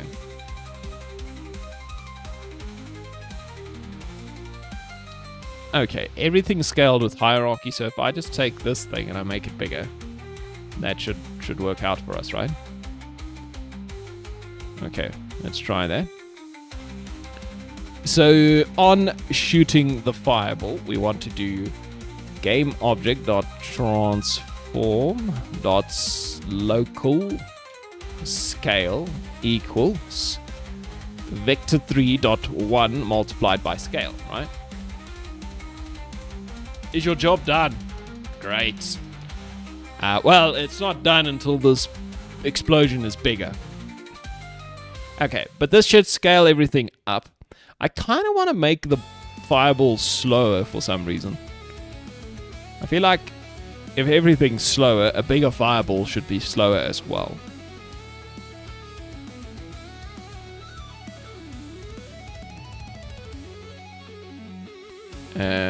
Start fireball speed.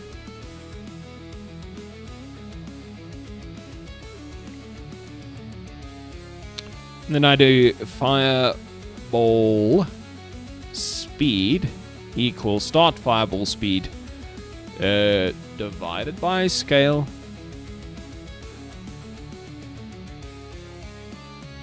That would technically work, I guess. Yeah, we could do that. We can make it slower.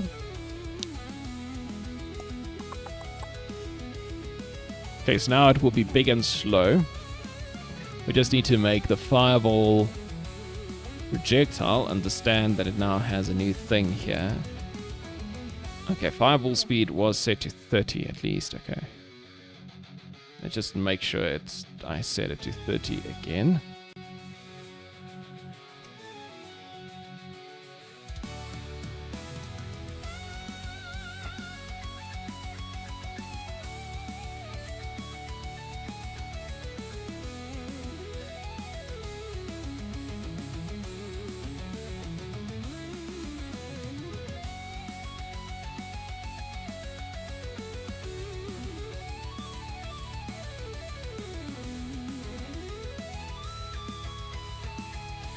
Yeah, I think that's good.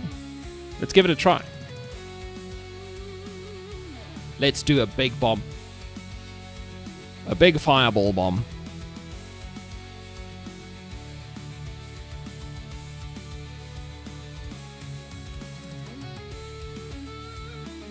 Okay, let's make... Okay, we want to select the owl. Want to make the passive effect for the knight super powerful. And activate it, and then play. Let's see.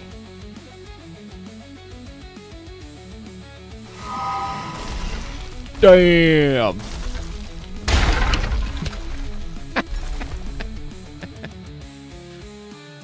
I mean, okay. Let's try a slightly less insane version. I couldn't even see the fireball travel.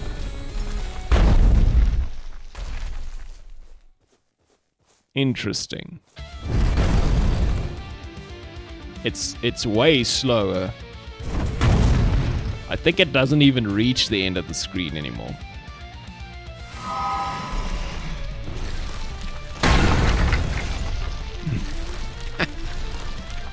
Ah, that looks so goofy.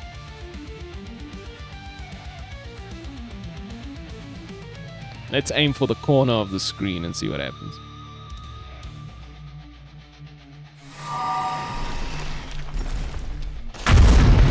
Oh yeah, no, it doesn't even get close to the end of the screen. Okay. So maybe I shouldn't make the fireball slower.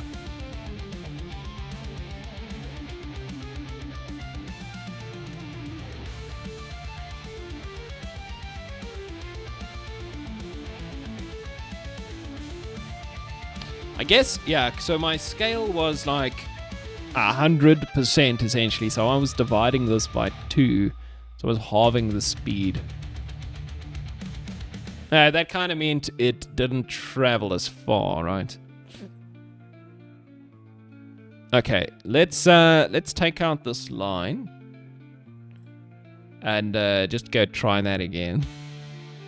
It was kind of...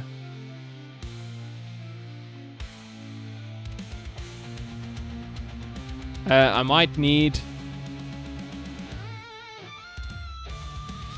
What do you mean I need a particle effect for the big explosion? I need a different one. It's like I should make the bigger explosions look differently. Maybe.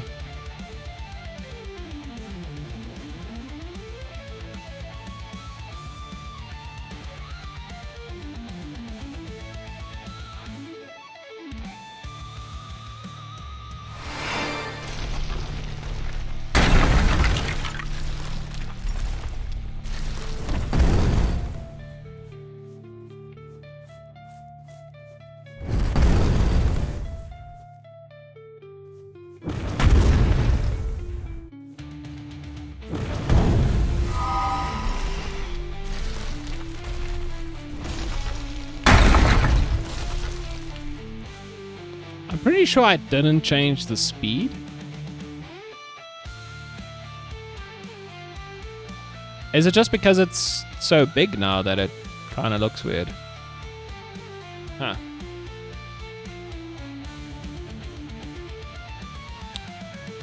Arc-inth or Arsynth. AR-synth. I don't know. Thanks for the follow. It looks a little bit...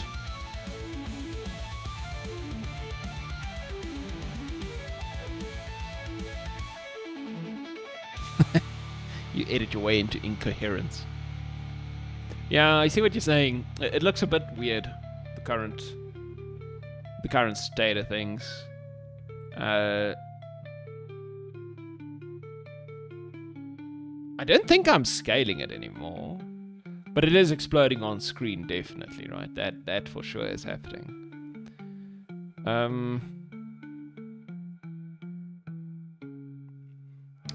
What if we clamp the scale?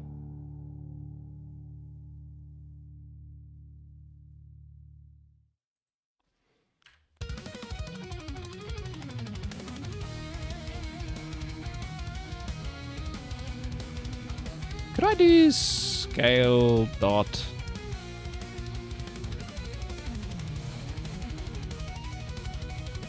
Surely this is not a thing, right? Mathf dot clamp.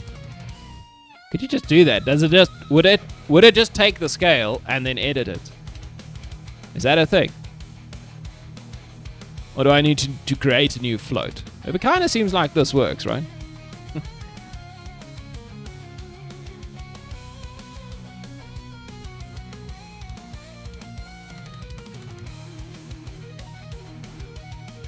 It doesn't give me any...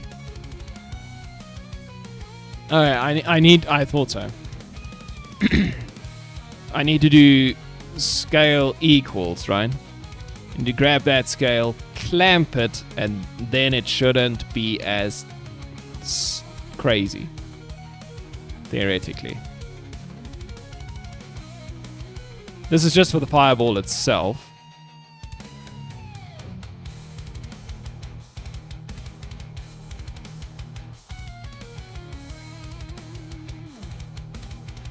Everything else should still be big and amazing, right? But maybe I should limit the how big the actual fireball gets. And obviously I can revert that if I felt like it, if I think I shouldn't do that.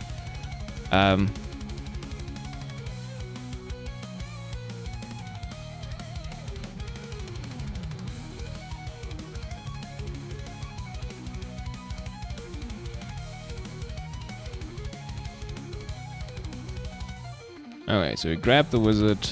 Okay, so let's give the knight again some ridiculous scale. 1.5 for 20 seconds.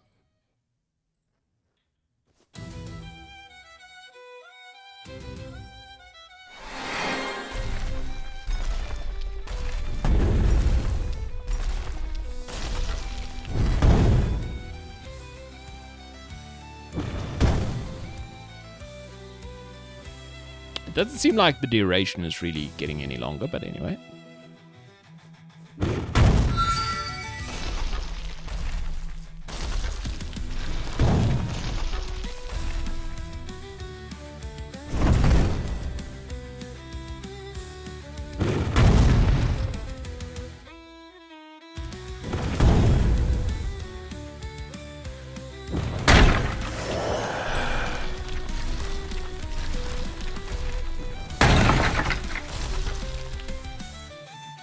I'm gonna call that good enough. I think I've done enough fiddling.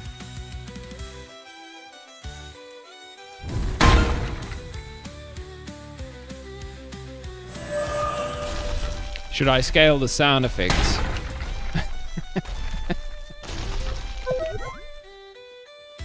Maybe.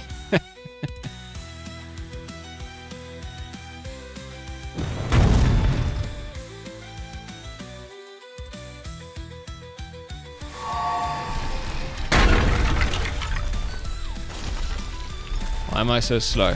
Oh, I don't have any stamina left. Okay. Oops, it's not what I wanted. Okay, one day all the visual effects will be better.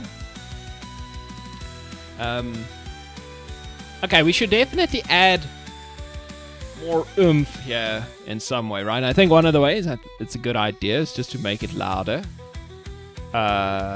Play fireball projectile sound.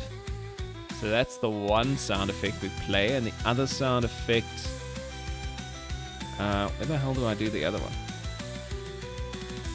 Oh, here's the explosion. Okay, so this is the projectile flying, and then this is the explosion.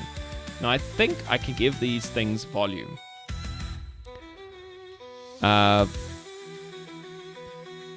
Maybe I can't give them volume actually. Let's go check out these 4 functions here. Yeah, okay, I just give them a... Did I just set the volume in here? Oh, jeez. Okay, well, I guess that's what I did. Okay, so let's add a float volume for all 3 of these sound effects so that I can scale them.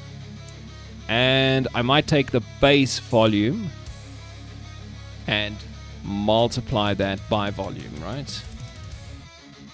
So that it's still kind of balanced, I guess. I don't know. This is... Things are weird here. This is a weird place in my code. I don't even know if I changed volume exactly. I hope I did. Yes, I did. Okay.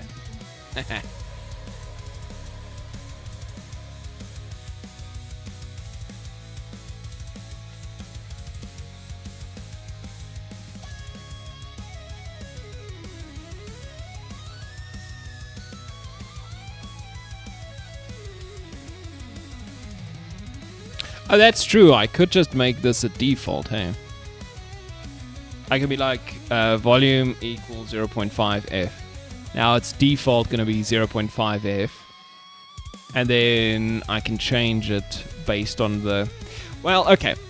So I'm going to leave it like this for now, because this was when I was balancing all the volumes, right? So these 3 floats now give it a balanced effect on the whole fireball playing thing, right? So these, when they go to play sound, right? Play sound, which is right here at the bottom, it has a default of 1, right? And when it it actually uses a volume multiplier. So we have a global sound effect volume and a volume multiplier. Yeah. So eventually we do get something like a volume multiplier thing going on here. We're just upping the multiplier in this case by another multiplier. We are multiplying the multiplier.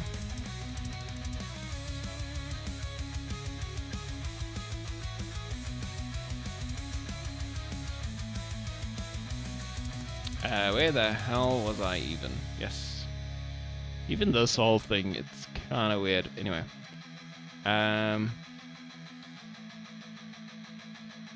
I can make it an optional parameter. Yeah, I guess if I make it equal to 1f, then it's technically optional, right? Then it won't have any effect.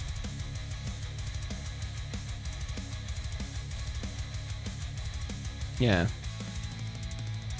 Then nothing breaks, at least in any other places in my code.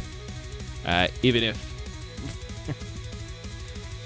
Let's be honest, there's a lot of things breaking in my code somewhere. Okay, but now what I can do here is I can give it a multiplier, which is my scale, right?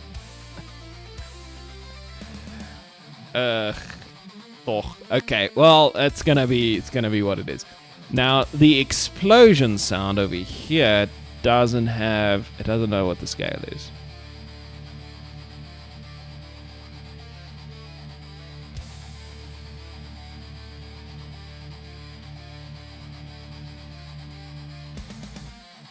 Whoa! That man, Robin. I don't think it's allowed to type out an entire paragraph like that. You had to do at least 10 messages with that amount of text. Gemini is wild. What is Gemini? Is that an AI? That sounds like an AI. I had it right. Yes, it's an AI. An entire solar system explorer where I could see planets in 3D rotating appropriately around the sun. Damn.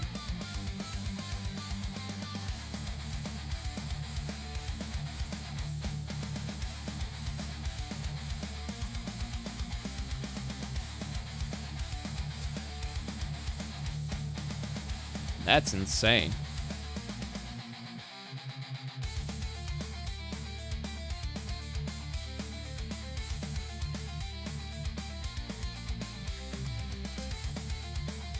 Make it make a game. That seems like a obvious next step, eh? Here, wait. I'm fiddling with something here. I'm a little out of it. Okay, no, never mind. Let's leave it. Okay, cool. So, how do I get a scale here? I could declare scale as some, variable that's globally available. No, not scale mode. Load scale. I mean...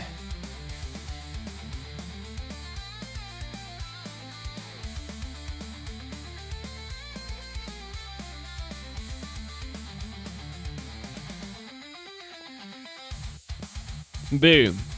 Right? that's fine.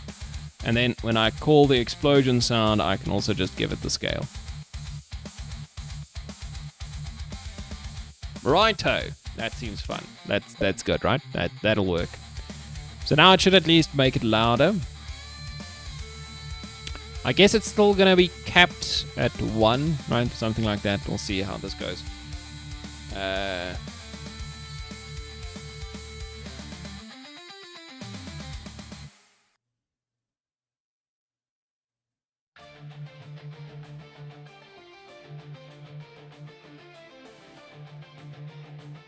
Well, I was thinking, what if in the future there was a way to make your character smaller?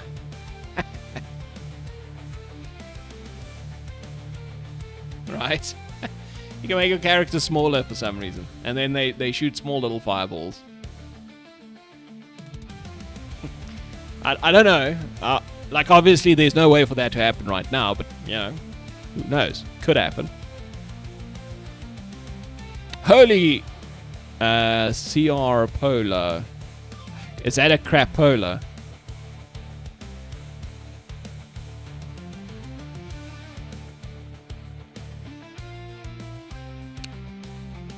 C Strange is also Strange.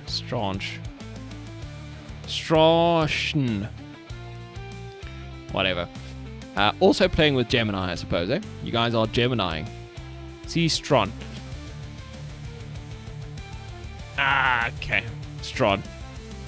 I remember you told me this before, hey?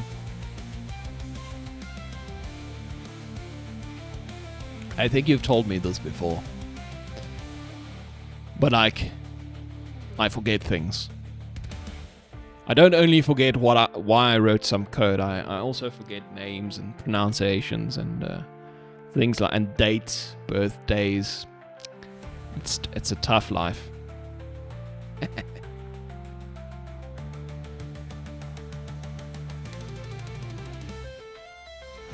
Okay, so now the volume should scale.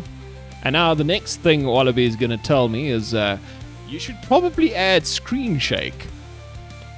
I think you've been telling me that for a couple of days now. And I'm all for it.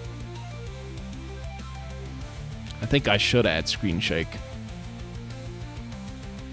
It's a funny thing. I know people use screen shake and a lot of people play with screen shake. I don't prioritize it because it's the first setting I switch off when I play any new game. So I'm a bit biased with that for some reason. Okay, 0.5. I don't know, 2.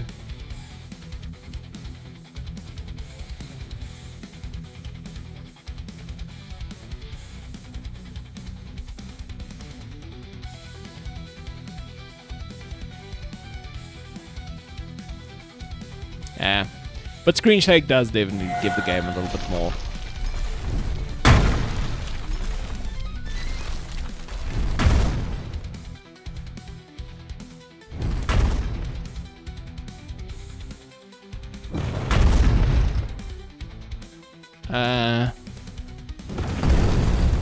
Okay.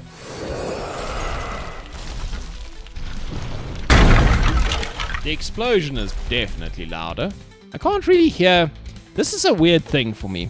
I think it's the way things are played. Yeah. So this is one of those things that kind of annoy me about 3D sound.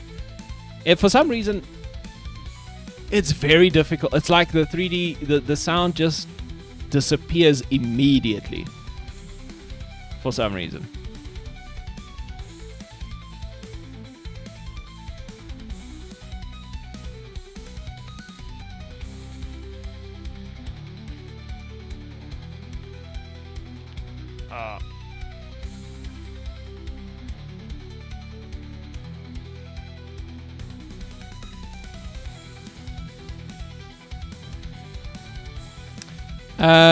No, the sound object just kind of gets spawned in separately in the world.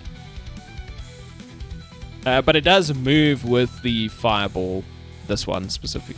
Well, actually no, what does it do? What does this do? Plays the fireball projectile sound at transform. Ah, that's a good question. Where the hell is that? Where is transform actually? It's probably at origin or something weird.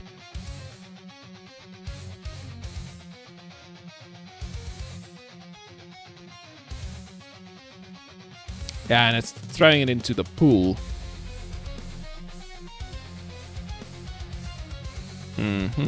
No, I have a sound pool.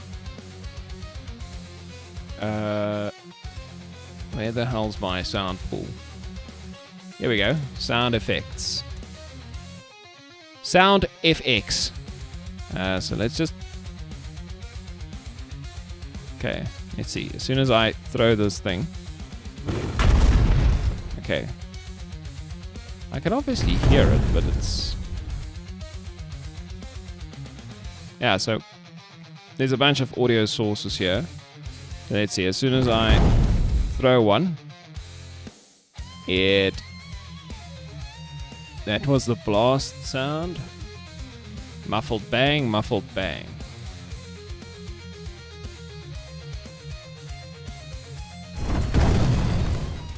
Okay, explosion, muffled.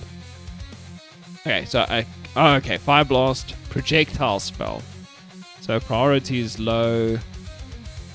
spatial blend. Let's see. Oh, maybe this is the problem. The volume falls off super quick. It's a logarithmic roll-off.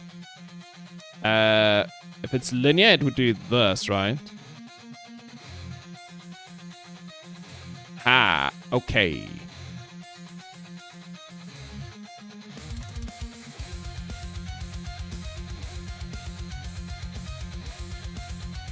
Okay, but I think I figured it out. Whoopsie. What does spread do? Yeah, what does most of these things do? What does spread? Okay, I know what distance does. That makes sense. The roll-off makes sense. I don't understand spread. Okay, so it seems like it's a blue line on this curve.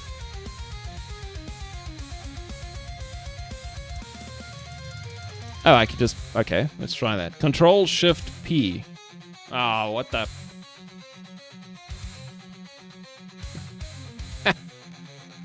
Okay, I might have done that preemptively. Let's try that again. Okay. So that one should be the blast projectile. Where are you? Okay, so it's just on top of the projectile.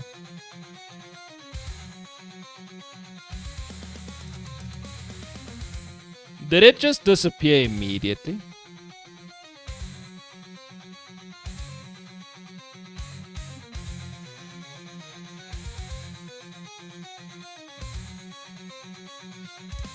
I guess the sound is very short. Right? Where is this sound even coming from? How long is the sound effect?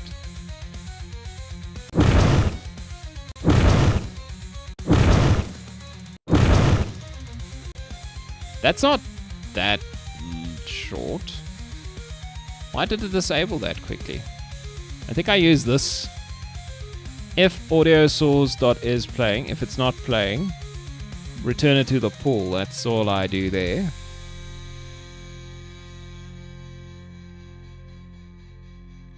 Instead of destroying it, like I normally did. Why did it stop playing that quickly?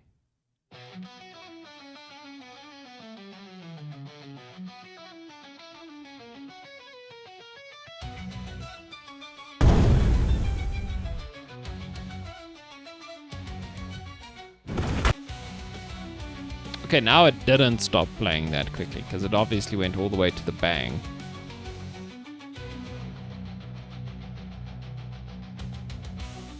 Maybe it was something with the pause? Okay, but let's see if I can change this, the volume roll-off for the 3D settings, right? So I should be able to do that in my sound manager, shouldn't I?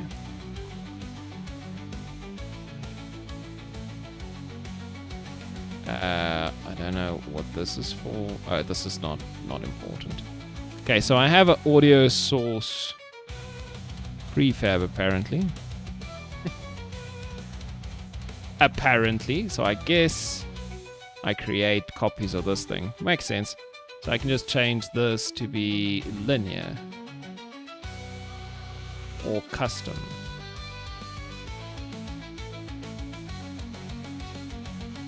Sets the spread of the 3D sound in speaker space. What does 0 mean? No spread? Or it's like how much of the sound is in which speaker? Huh? I don't know.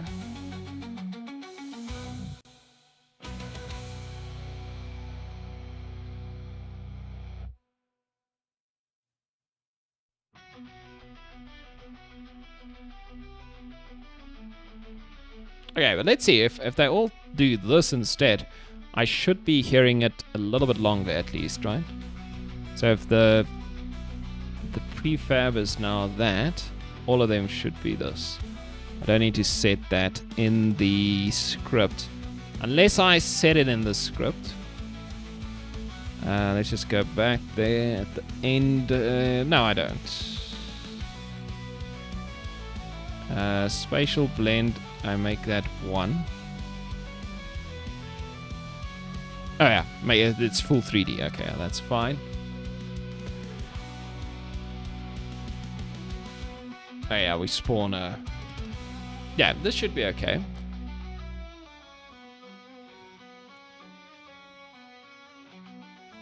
Let's see what that sounds like. And then we can try scaling our character and seeing what happens. Bruh. Hey, Damon. How's it going? You back from your ice cream trip?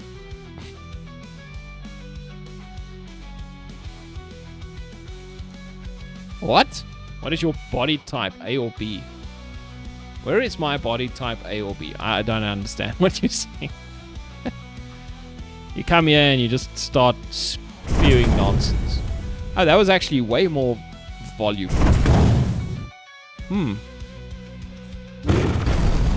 I think I made everything much louder. I think the logarithmic fall-off was a bit excessive, which meant nothing had volume essentially. Okay. So, I think all my sound's gonna get way louder now.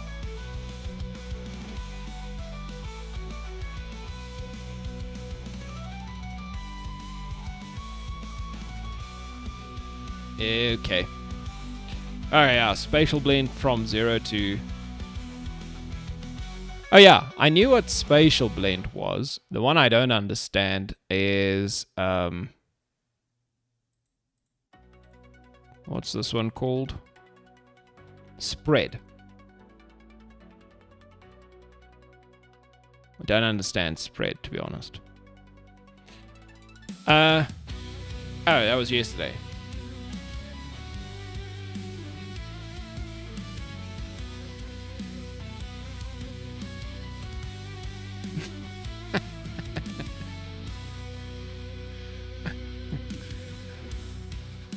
Damon, how did you get a hold of HR?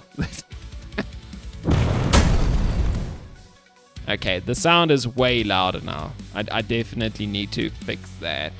Maybe.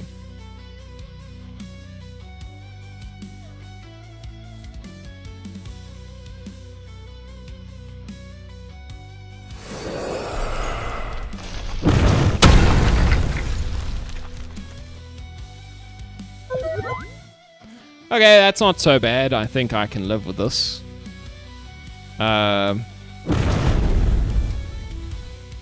Except for the fact that all my volume is now completely blown up.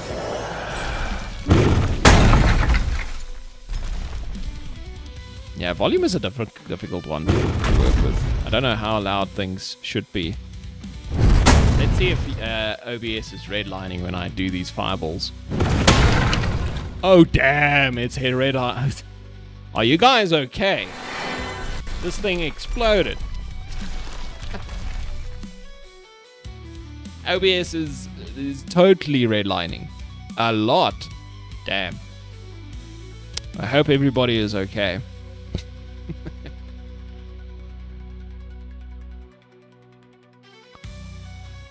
So what I could do, I could just change the global volume.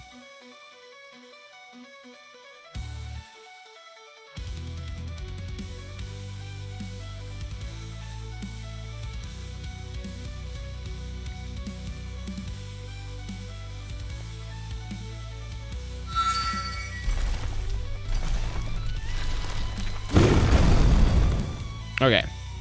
So, I'm gonna call that good enough, right? Now,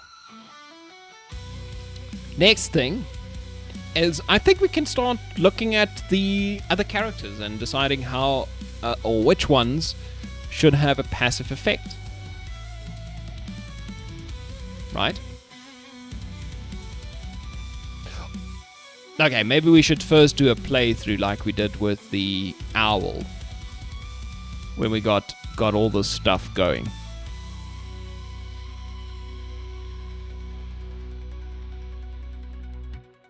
Okay, let's do that. Let's switch off the music. Let's get into Unity. Get into the game itself. And see if we can break the game somehow. by doing some ridiculous stuff like we did with the owls and the Armageddon owls, right? Let's go to the main menu. Play. Okay, so we obviously need 3 chickens, right? Because we want gigantic characters. Who else? Oh, wait, I didn't finish everything. I still had to do the Robin. Yeah, she doesn't have large projectiles yet. Ah, for crying out loud. Forgot about that.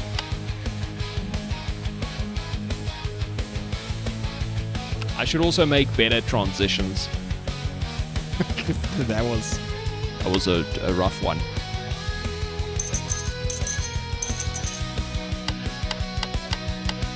Okay, so we have a nice seating area for my knights.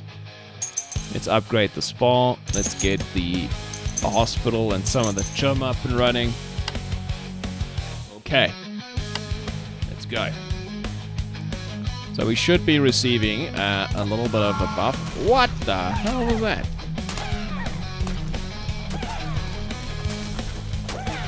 Okay, I might just be used to the owl because this guy seems very quick. Why is he so fast? Damn.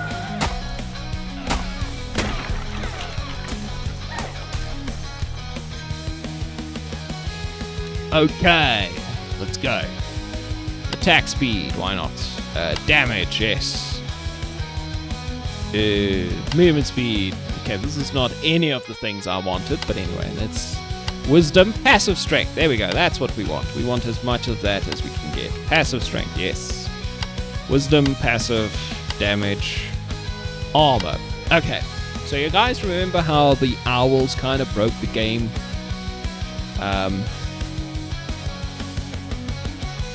How's my volume, by the way? I don't know.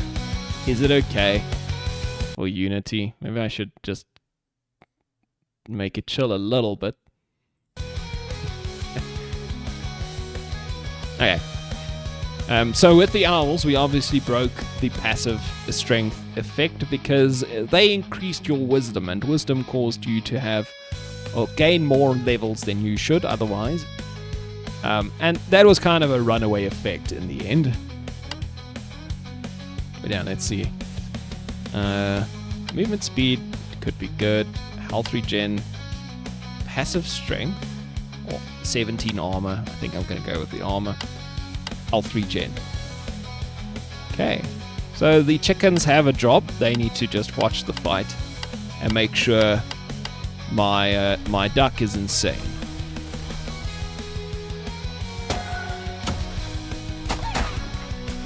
There we go. Good boy, duck. Oh, I think I see another problem. So the little effects, do they get bigger? Actually, I didn't notice.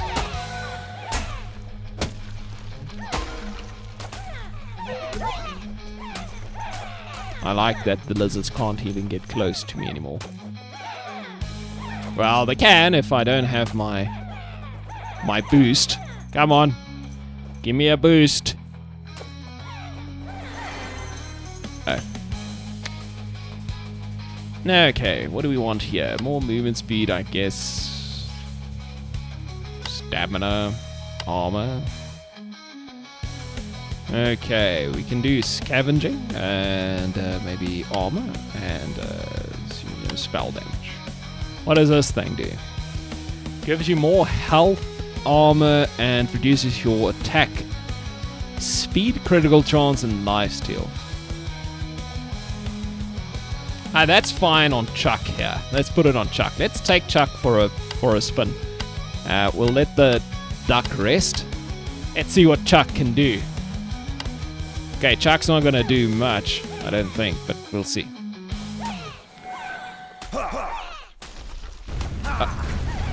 Oh wow, okay. The frogs are way louder now. I guess it's also because of this the spatial blend change I made. Wow, chickens don't attack fast, do they?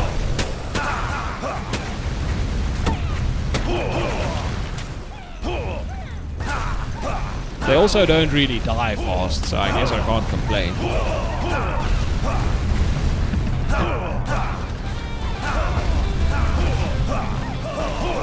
Yeah, okay, the volume is all over the place.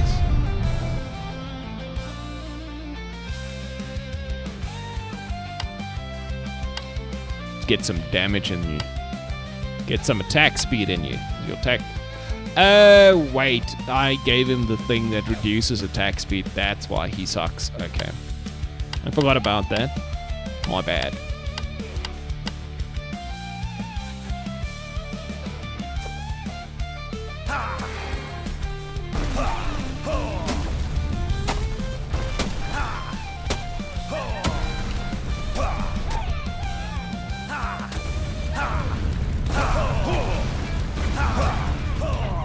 We should also think about, while we're playing, we can think about what exactly we want the other characters to do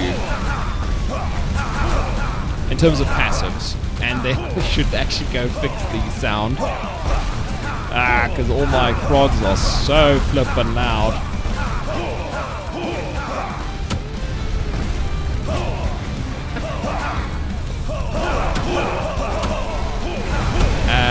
The audio listener is on the camera, yes. Oh no, wait. Is it? I actually don't know. It should be on the character, right? On the player manager. Damn.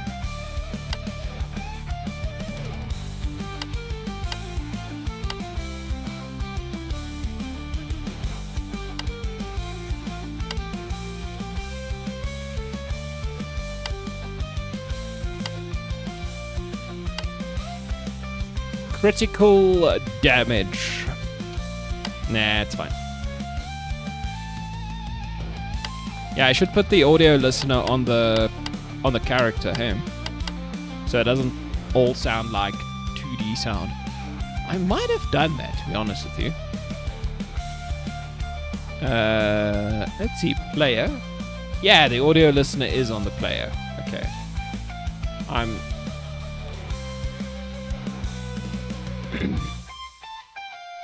Yeah, so the sound is coming from the player itself. Yeah, because the camera kind of sees most of the map, so you'll hear everything at top volume all the time.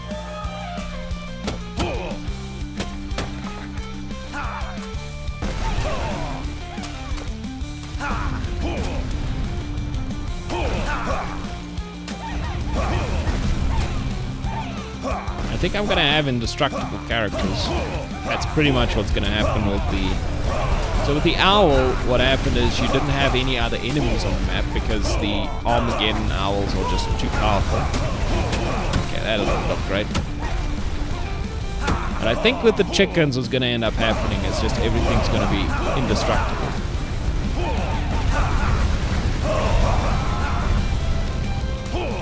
Damn, I got a boost. Okay, I lost all my... Yeah.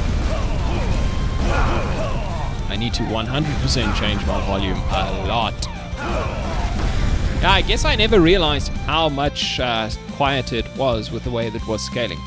The logarithmic scaling is obviously way, way harsher than any of the other ones. Yeah, I'm gonna go... I wonder how much passive strength I currently actually have. Okay, who's my best fighting chicken? I think it's you. Ugh. Freaking slow tower.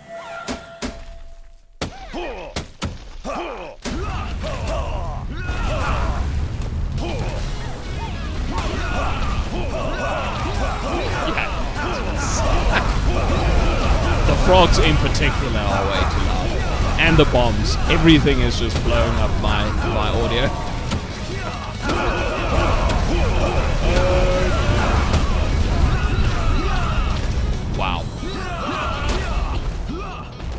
Okay. This is bad.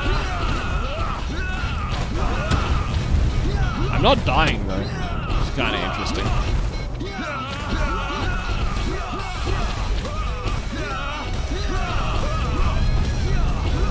I guess it's because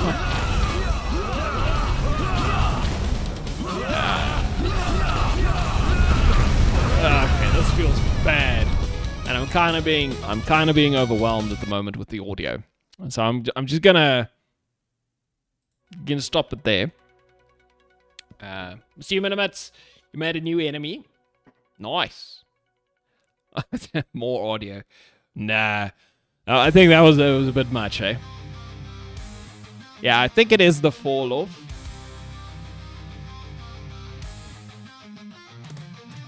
Oh, it shoots out at a expanding and shrinking circle.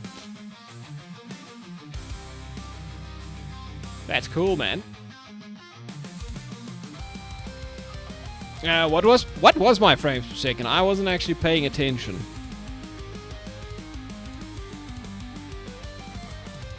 We could check it. Okay, but before we do that, let's go check the audio player. Then we can try it again. And we can make it even crazier next time. Okay. So this audio player over here. Okay, so I made a custom curve here, and it obviously... linear might be better. But maybe we add a key here to make it go...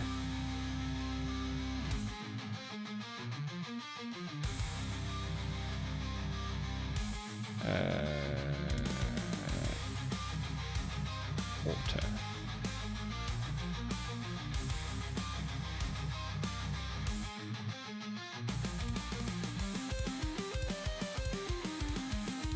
I don't know what these numbers mean. Is that like the distance in units, unity units? I don't know how far that is.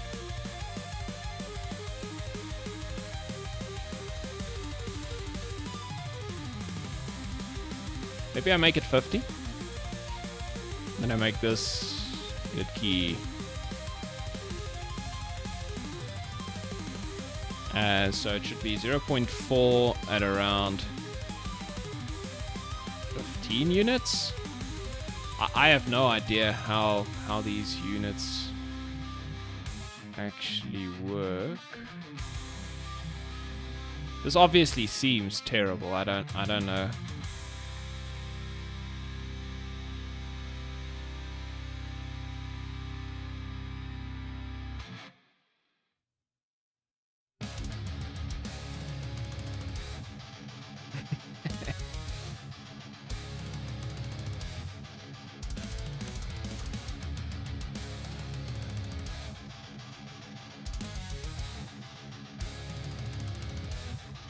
Okay, wait a minute. I can check. Okay, so units would be... So if I look at this terrain, right? That I can't click on. But if I look at the terrain here, this thing is 200 by 150. So this over here might be like 100 by 100.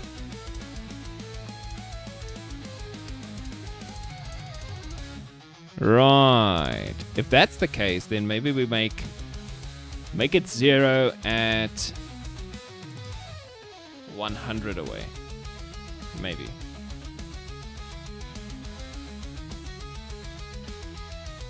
What the hell is this thing doing?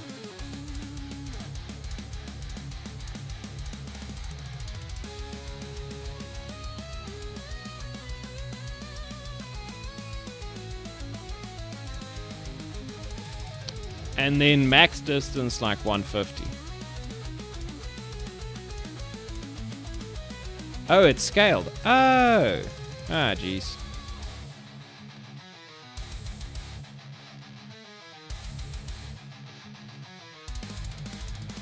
Let's just make it linear with max distance of 150. That might have been the correct way all along. Delete key? What is happening here? Do I have two keys here? Let's make it linear again. Okay. Alright, let's just do linear with a max distance of 150. That should be better. Let's make it 100 instead. Maybe that's okay. And then what we can do is we can play the game, and we can do the insanest version of the game that I currently know of, which is the owl. The owls. And we can see what the frames are. Nah, we can just go with the...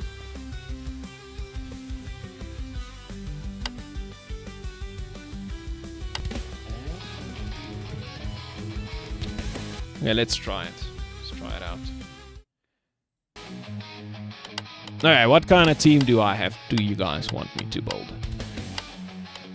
Let's put a Robin at least, because she's a broken still. Do we,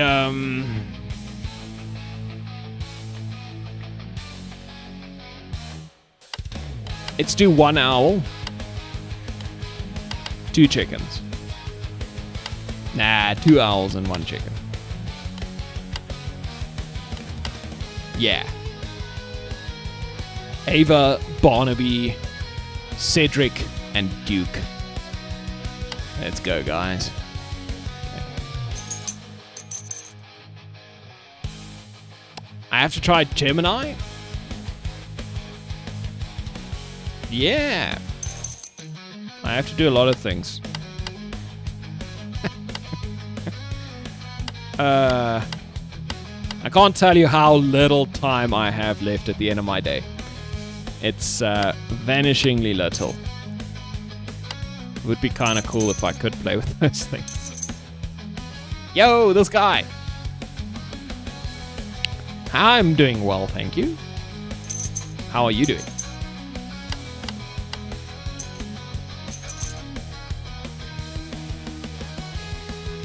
Alright, let's give it a go. So we should get fireballs and a nice buff from the knight guy. Oh yeah. We are getting fireballs, that's for sure. And the knight buffs are not too frequent, but they do appear once in a while. Frames are around 50-ish, 60 right now. Obviously it gets worse.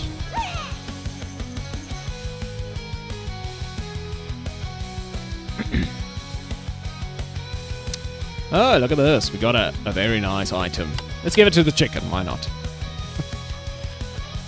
Okay, what do we want to do here? Life steal. It's not a bad idea. Stamina regen. Health, I guess. Passive strength. Yeah, why not? Wow. Health regen +3. Yeah, let's go. These guys are going to be my support birds, so I want them to be good at supporting, and I don't get anything that makes them good at supporting, obviously. Can you get some support stuff? Passive strength, there we go. And that's it. Wow. Okay, this will be my backup fighting guy, so let's give him some good fighting stuff. Health regen's not bad, armor.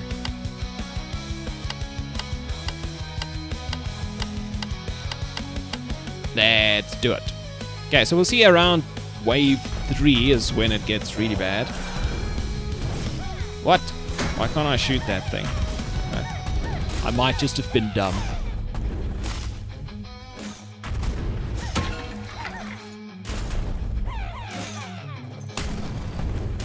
Oh yeah, that's right. Hey, the sound effects are better. We'll wait for the... We'll see what the frogs sound like, right? Is the music a bit loud? Is it quite loud?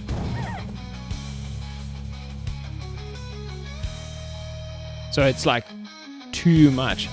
Well, I don't actually play with the music, to be honest.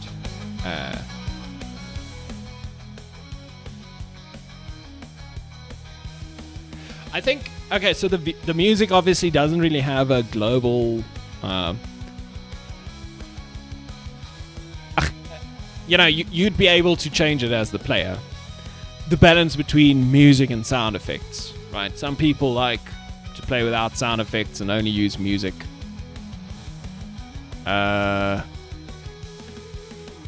How the hell did I die? I missed that. But okay, we'll put Duke in. Oh, maybe it's got something to do with the fact that I was standing still in a mosh pit of. Okay. Yeah, let's just give this to Duke. Duke is going to be a fighting chicken. It's fine. Ava is currently in the hospital, so we'll wait for her. Okay, more.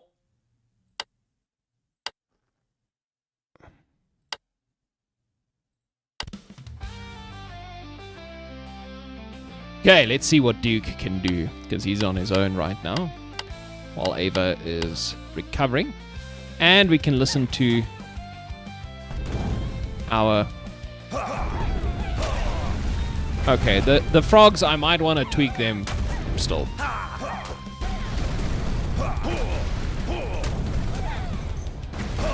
The chickens are the owls are definitely doing their job.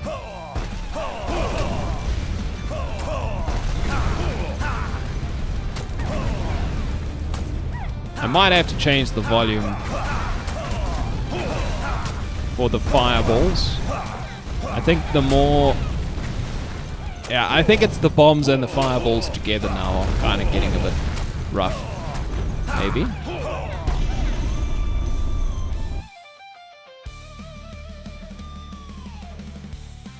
Ooh, more passive strength or wisdom.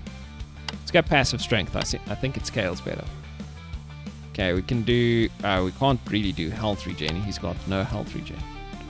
We do passive strength. 200% passive strength. Ah, damn. Okay, we'll go with Ava. So we can get that nice chicken buff going as well. Okay, I haven't been paying attention to the split frames. I've been looking at, or listening to the sound. That seems to be pretty stable at 50 frames per second, right? I mean, within Unity. Okay, now it's like 40. That's not great. So it's jumping between 40 and 50, it seems, most of the time. But I do have quite a bit of carnage on the screen right now.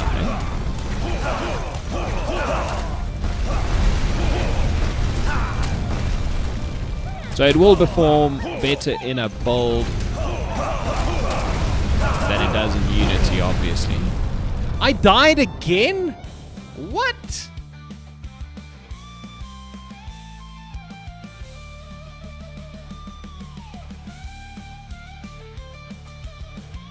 Oh, geez, Random Wallaby, you're trying to make me... You're trying to make the volume directional.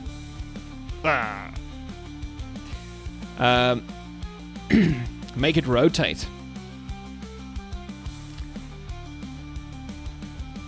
Oh, so it's on the left and the right side.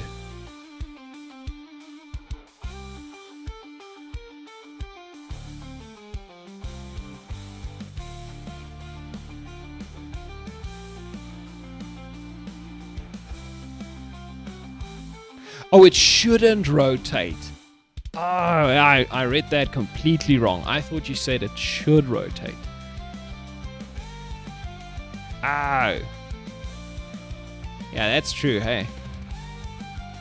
Yeah, but and it's currently attached to the player, and the player rotates all the time. What does the player rotate all the time? I actually don't know how I implemented that. It should be the case. Kind of weird if it wasn't. Oh, you kidding me? It was a split second left. Okay.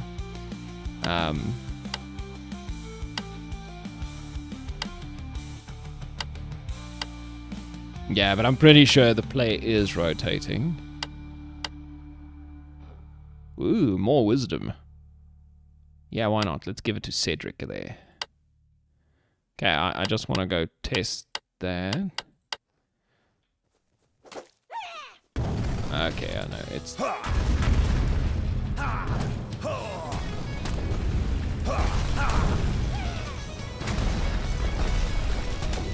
So wait a minute. Is that even being used now that I think about it?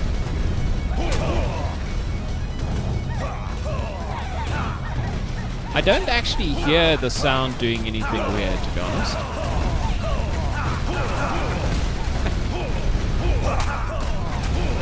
Maybe that's what this other thing means. The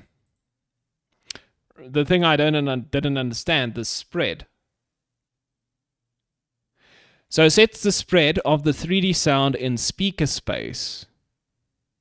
So maybe if I change that value to be greater than 0, it might be putting the sound on either side. But since it's 0, maybe I accidentally made it so that it's not disorientating. What is the max? 360. Ah, yeah, I think this might be it, right? So if it's like 180, I guess that's like something in the middle. So now sound should be coming from various sides. Let's test that quickly. We'll go into DevTools to test. I think we're going into DevTools.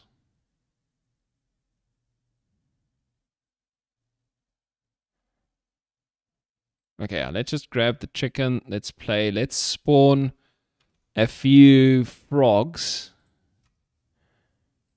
because they obviously make noise.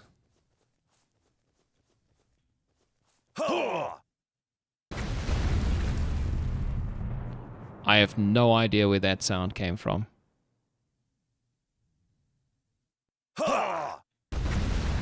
Doesn't sound...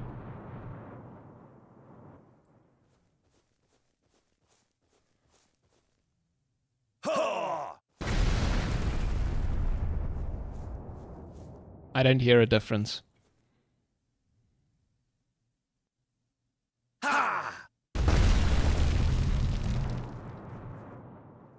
Let's see, when I face them. I look away.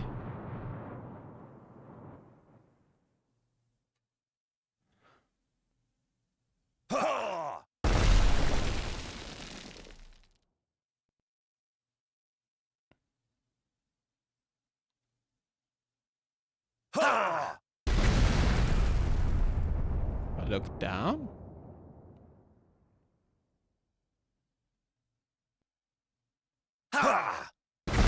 I don't actually know. I can't tell.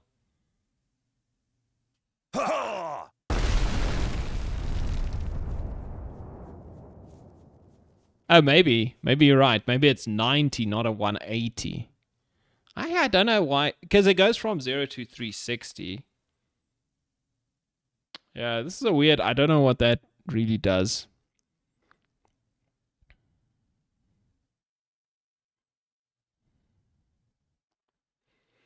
Let's see, Unity audio source, 3D sound settings, spread. What does spread do? Let's see how they describe it. Setting is measured in degrees. Okay, 0. All sound channels are positioned at the same speaker location, effectively making the sound mono. Okay. Evenly split across both speakers, providing a wide stereo image. All subchannels are placed at opposite speaker locations to their intended 3D position, resulting in inverted directionality. Values perform similarly to those between 0 and 180, but with the audio channels inverted. Oh.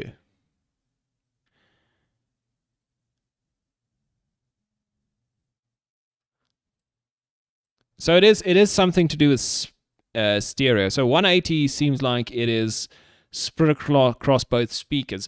Maybe my speaker's output is not correct. Maybe it's not correct. Okay, so we are understanding this correctly. I don't know if 90 would make it sound any better.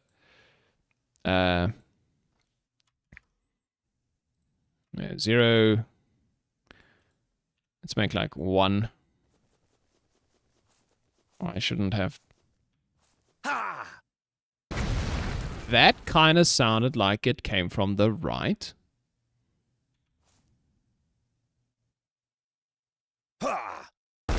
That did kind of sound like it came from the left.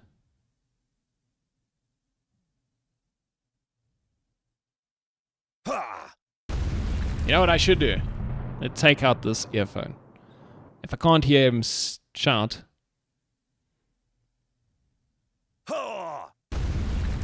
Okay, I can still hear him shout, but it might be because it's on 90 and not 180. Let's see if I can't change it.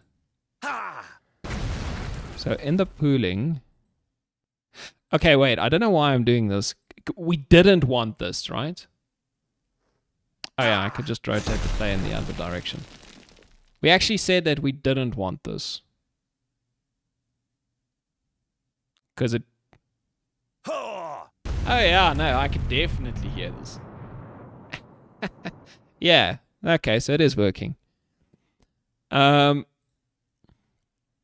Okay, that's pretty cool.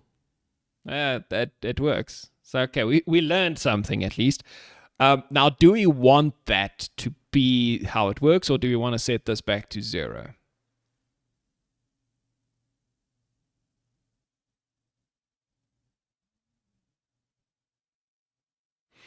I guess I could make it an option and have the player decide. Since I know now how it works, I could make it an option for the player.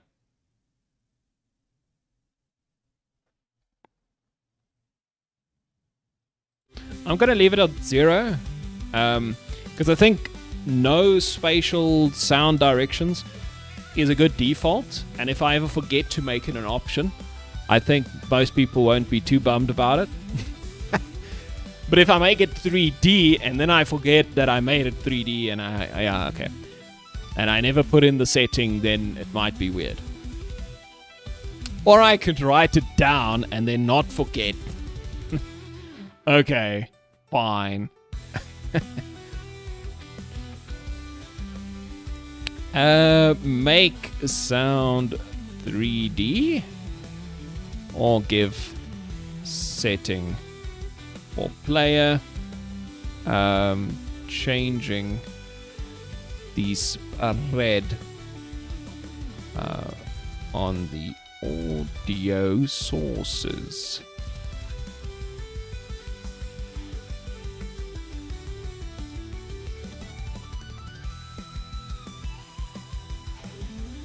Oh, that's a good point. We shouldn't, if we don't change the listener's position or rotation of the listener.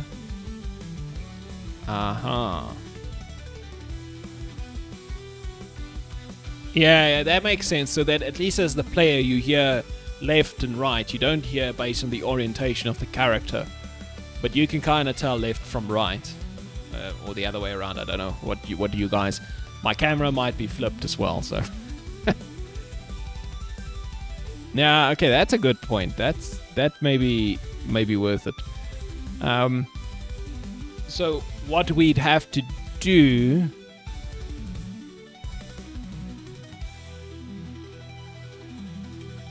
I guess we could just put an audio listener on top of the player.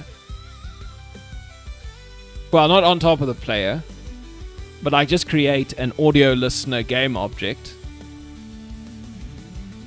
that follows the player but doesn't rotate with the player.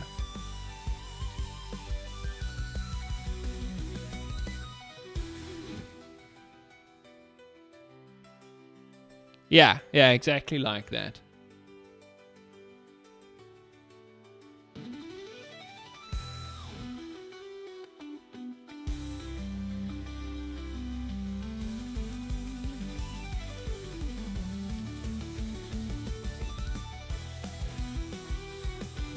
We do this. Let's put it close to the player. Add component audio listener. And then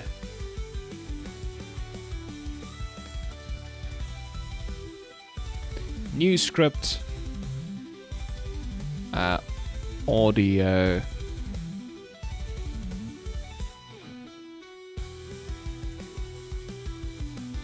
Maybe I...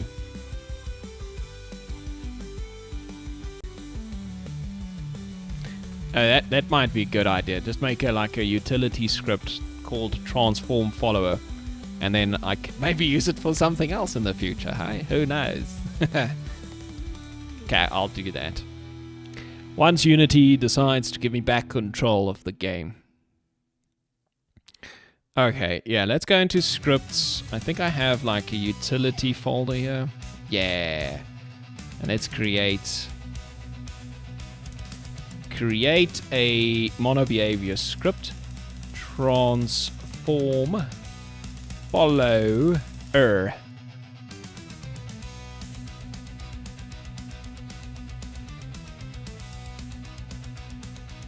Okay, let it compile.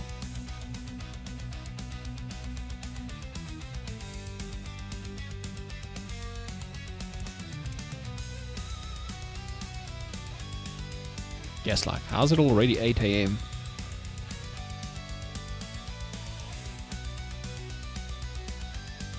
Okay, now we could just do this. So I think I want a serialized field transform.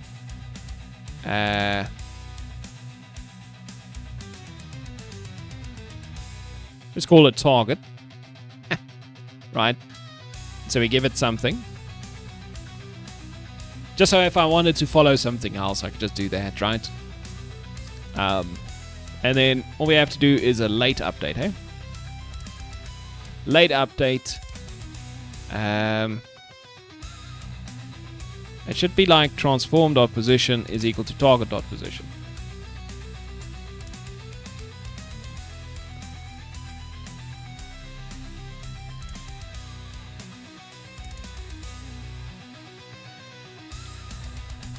I could make this a little bit more general purpose and allow it to be maybe to do rotation as well, if I felt like it. Yeah, but I'll do that if I feel like it, right? I don't feel like it, so let's not do that. Okay, so this should be fairly straightforward. Yeah, we need to remove this component.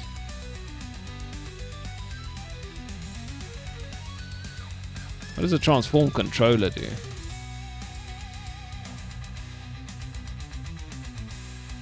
Oh, surely this isn't my code. Oh, more mountains. Okay, yeah, no, it's a plugin. Oh, it's a thing I got from somewhere. I think feel, yeah. So we want to use transform follower. Okay, and we want hot reload to recompile, so I can actually set stuff here.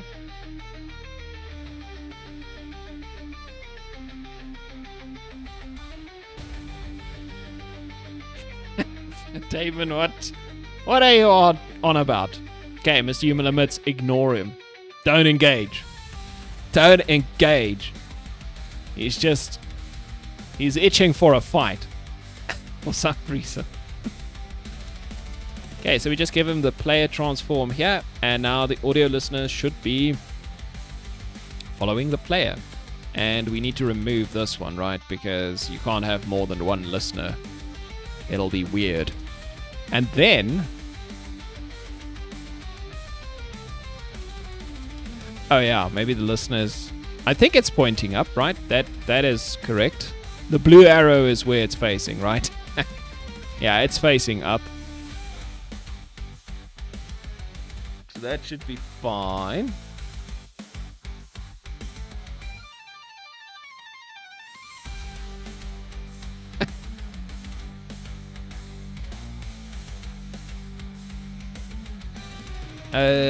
Okay, we should also change the prefab back to spatial audio, right?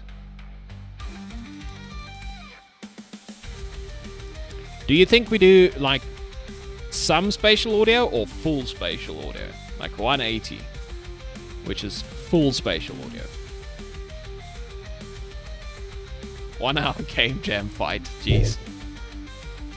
That sounds it sounds a bit rough. Okay, let's give it a go. Let's listen to it. No, I don't know. Yeah, I'm gonna try it with full.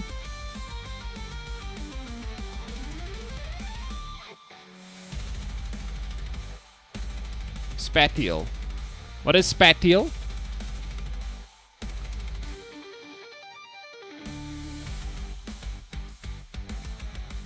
Are you making fun of my pronunciation of words? I should tell you so. I know more languages than you. Well, I don't know that. I might not.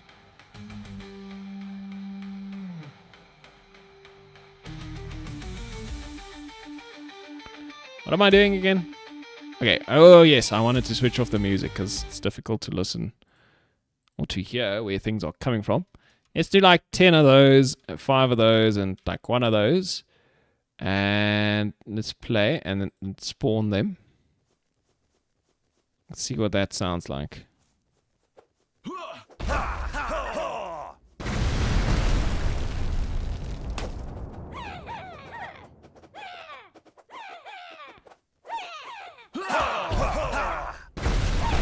It's super hard for me to hear if it's actually coming. So let's take out my one ear.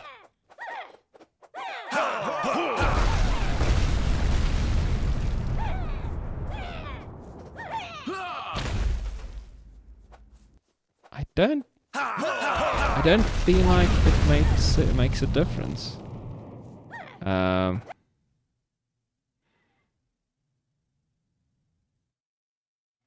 Where is my audio listener currently? Yeah, okay, so it is where it should be.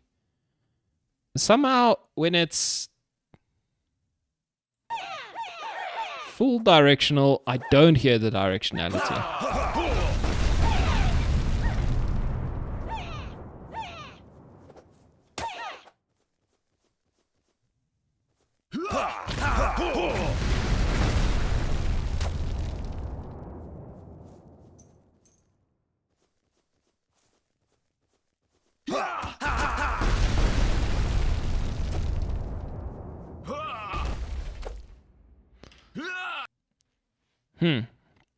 When can you get a hand... well, okay, so we are currently busy. So we got an artist working on the capsule art and stuff. So we definitely want to get that done first. Before we put the game onto Steam or something like that, where you guys can give it a go. So once it's on Steam, I'll distribute it through there with like playtests, I think it's what they call it. Just send it via Discord. Nah, I'm going to do it official like. I want to do it officially with Steam. But yeah, okay, that might take a while still. Okay, so let's see if it's on 100, if it sounds more spatial. I don't know why 180... I don't know if you guys can hear the sound spatial or not, but for me it sounded less spatial that time than it did before.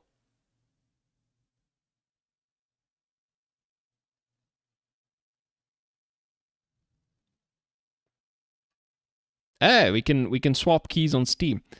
I didn't even know you had a game on Steam. Be honest. Somehow I never realized. Or I never knew. I don't know. Okay, let's hear. So if I take out this ear, it should be very quiet. Or at least more quiet. Now, if I only put in this ear, I might be deaf in one ear. Who knows? Maybe that's my problem. That sounds good. Then I can clearly hear it is spatial now.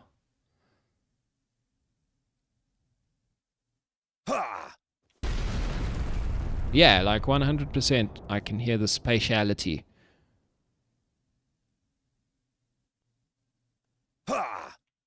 Yeah. Okay, interesting.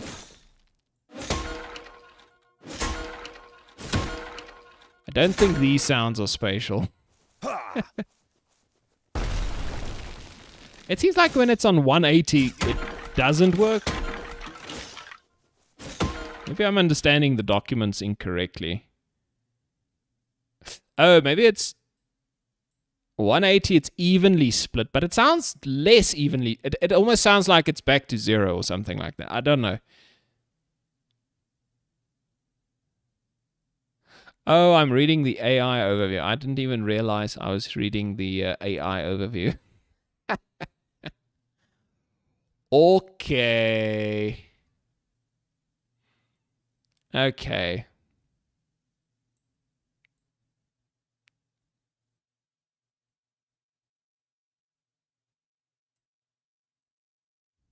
Okay, so 0 is mono, 360 is completely opposite.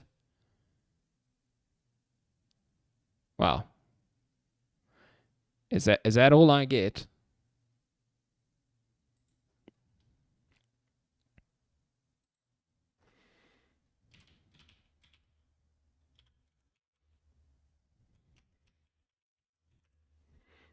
It seems like the AI overview understands it correctly, or at least that's how I would understand it anyway.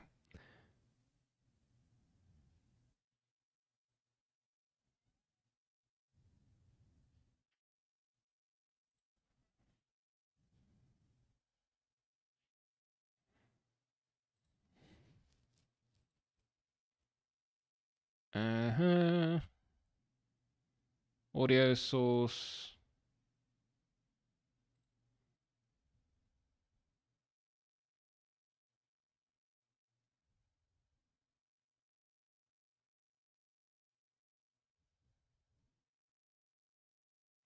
So they talk about spatial blend.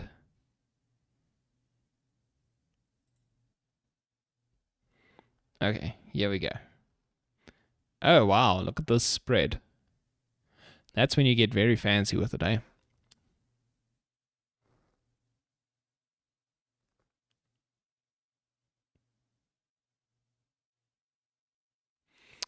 You can keep your game private. Oh, okay.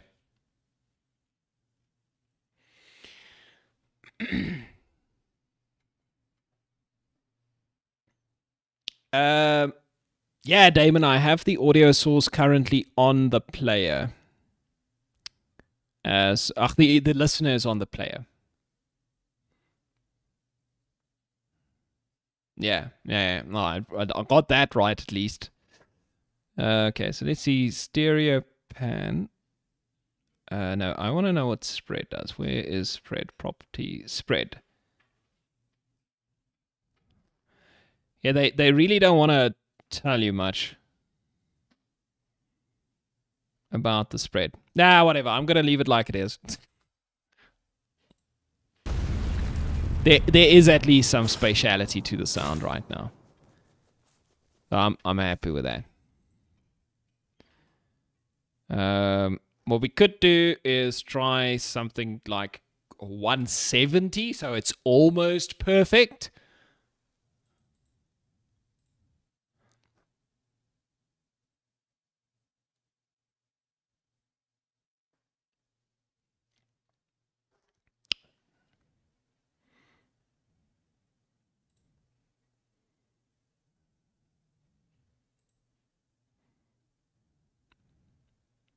Okay, I also do have sounds that are played on top of the player. Oh, now I somehow have a null reference exception error. Oh, I really need to figure out why this happens. Can anybody understand why? Okay, well, it kind of makes sense. I guess the cursor is trying to render a sprite on the screen position, but I removed the cursor from the screen, so it's like, yo, there's no cursor. And it gives me an error instead, which is kind of annoying, but I guess it is kind of what I built, so.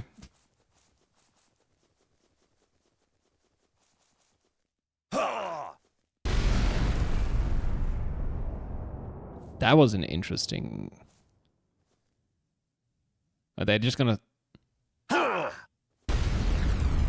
Okay, I didn't think that one through. They are synchronized right now, so they're throwing from the same side.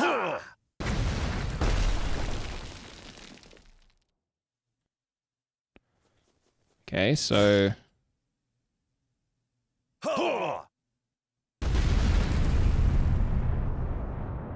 Let's take out this ear and listen. Now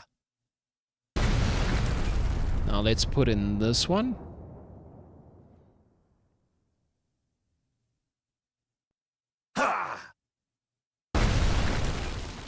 That's so weird. The closer it gets to 180, it's kind of like it doesn't work anymore. Oh. Yeah, 360 is inverted. Yes, that's right.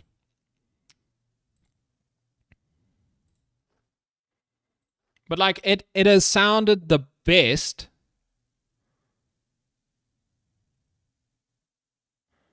at 90. Oh. Did you finally figure it out? Okay. I see. What happens when I die? I don't know. That's quite a philosophical question that you're asking me right now.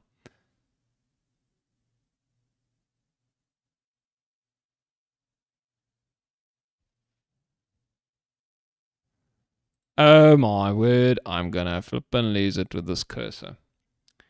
Oh, in dev mode. Oh, the game just pauses. And then you get to select another character if you wanted, and yeah, so it just pauses. It's nothing fancy. Okay, so spread of 90 is the spread I want then, I suppose, right? So if we do 010, spawn, run around, go listen to the bomber.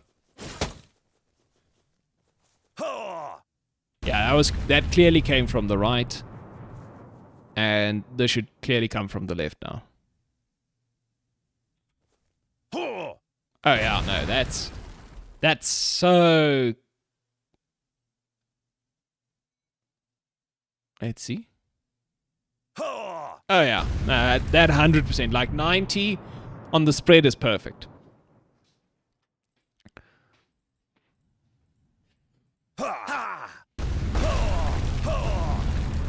You found a random guy on the forums that actually...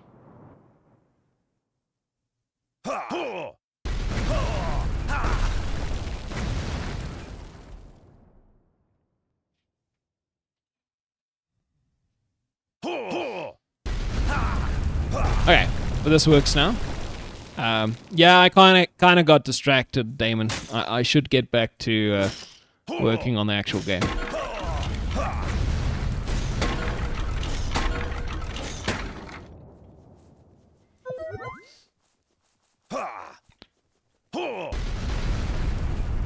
So that's what happens when you die. So the game just pauses, and then you can kind of decide what to do. Since it's dev mode, you can just reset your resources, which would revive the character, and then you can continue playing. Or you could have just gone with a new character if you wanted. That's also allowed. Okay.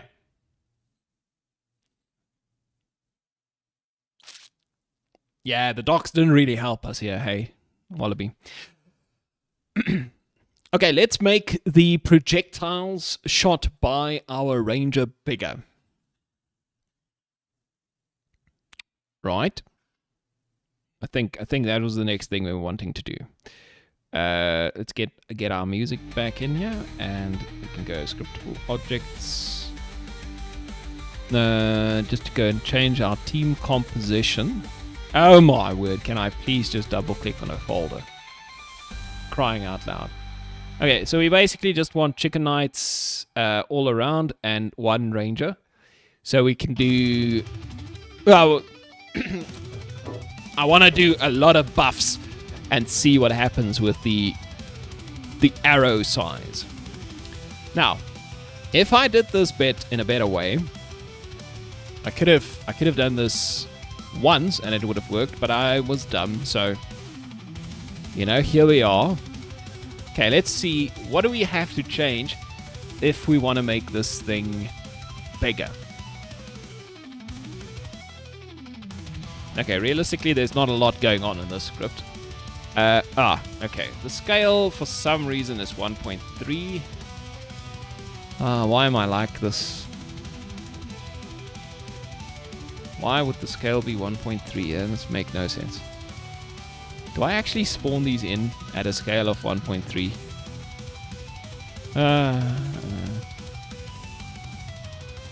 Okay, let's see. What happens when I scale it? Damn, it gets massive. Okay. So I would like that little thing to scale as well with the main scale, but I think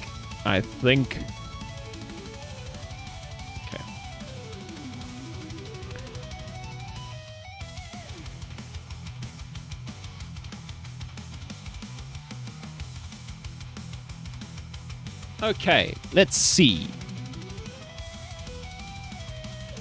So I guess we have a shoot arrow function here, and we can get scale, not scale, float, new scale. Okay, so we can just ask for our scale, like we do with the fireball. Oh, sorry, Damon, I didn't answer your question. I am not using audio mixers, as far as I remember. Okay, but we can get a new scale, and you know what? I'm just going to get a private float setup here. I call it scale as well, because I did that for the other one. And then we can do scale equals math f dot clamp. Why clamp 01? That's weird. New scale 0.5 f to 1.5 f. What's clamp 01? That was weird. That's the first time I saw that happen.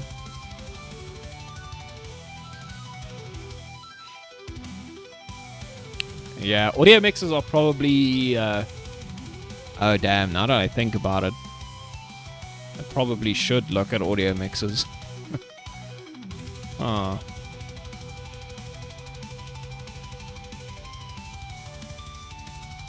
Ah, damn. I just remembered the arrows have multiple... Ugh, come on. They have multiple scripts. They have these damage zones with a radius. Okay. That's annoying. Why am I like this? Oh, for crying out loud.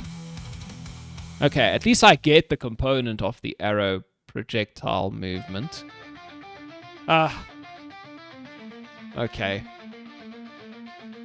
I don't like the way I am sometimes. Let's make this public now, I guess.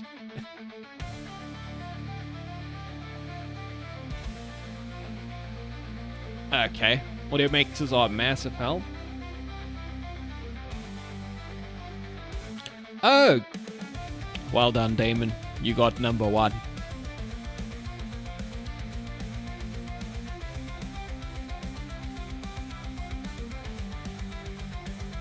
Oh, that's a good point, hey? So it centralizes everything I have in terms of sound, and then when I one day make a settings menu or an options menu or whatever, I basically can just link them with those sliders and it already works. Yeah. And that sounds useful. I should use that. Definitely. Yeah, I'm just doing it with a float somewhere. I have magic floats all around where I change the volume. Okay, anyway, so we can have a scale, and our scale would be whatever comes through new scale, so we can get this reference, I guess. So shoot arrow, the arrow spawner should be, we could just do game object dot get component character manager. Okay, maybe I don't want to do that necessarily. Yeah, no. We can do a serialize field private game. No. character manager instead. Let me just plug it in once. Really no need to do this. Dot scale.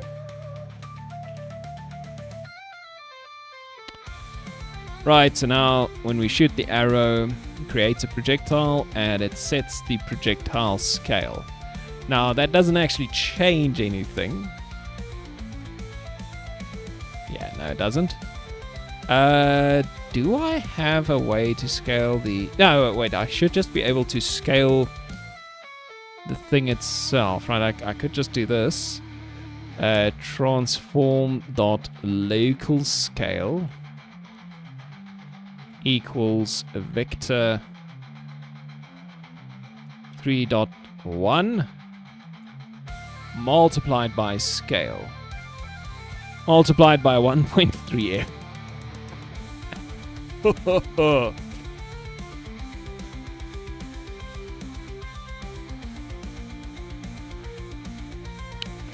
Okay, there we go. So now we can scale it up.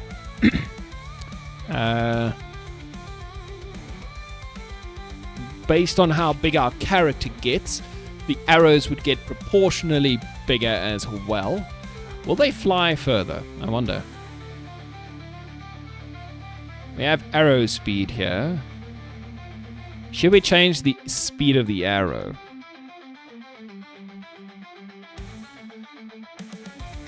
Don't actually know.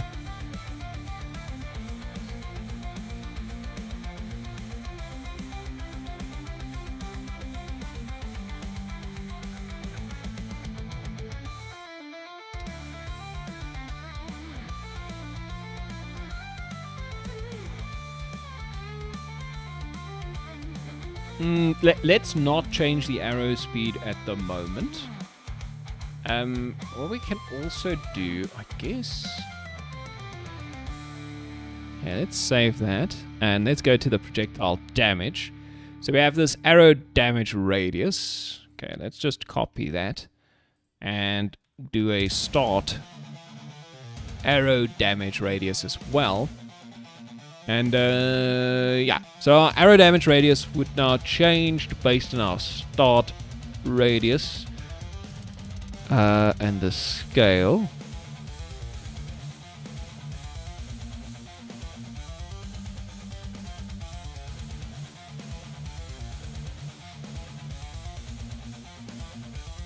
I guess I could just do this, right? I could just do arrow damage. Arrow damage radius is equal to start multiplied by our scale, which is just the arrow projectile movement. No, man. It's right there. Why autocomplete like that? Don't be like this. Not scale. This would happen on enable. The scale is set later. It could be set later. Yeah, maybe we don't do that then. Okay, I'll think about that now.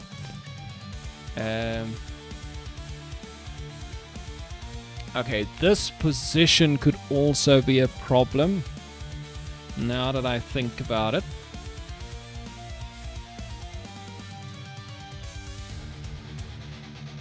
You know what, we could just do public void set or scale.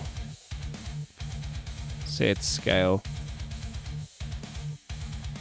And I can just do float scale.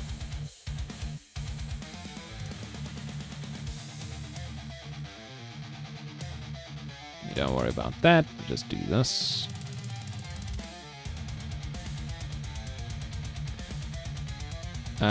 Yeah, just a start radius multiplied by a scale. And then in our thingy over here, when we do all of that nonsense, we could just do arrow projectile damage dot set scale and just give it the scale and get it done with, right? That's fine. And then the scale itself can still be private because we pass it through with a function.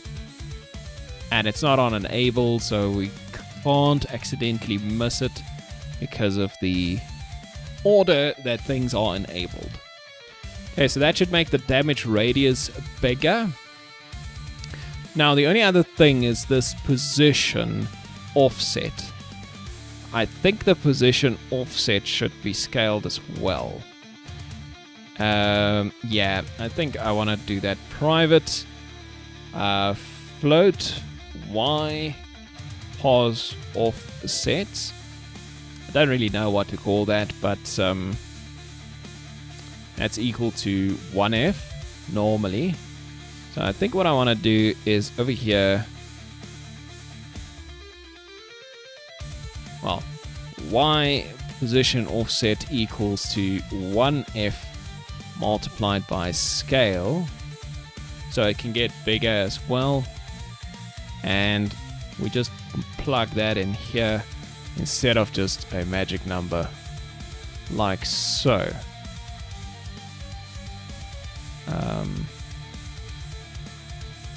I guess it could just be the scale. Yeah, whatever, it's fine.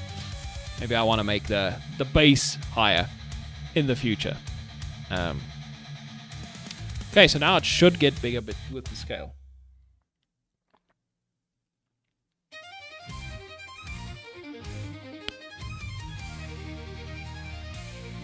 Okay.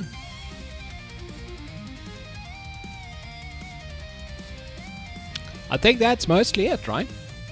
So every time you shoot an arrow, you get you calculate a scale and you apply it.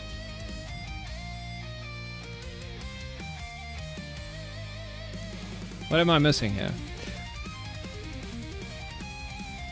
Oh, I know. I know what I'm missing.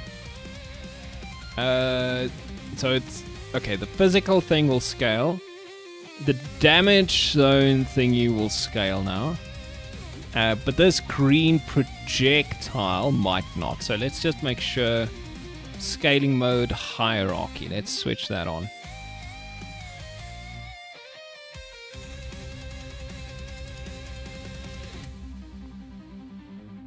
Yeah, let's make them all scale based on hierarchy. Scaling mode hierarchy. Okay. And we do a recompile with hot reload. Cheers, Damon. Have a good rest of your evening, man.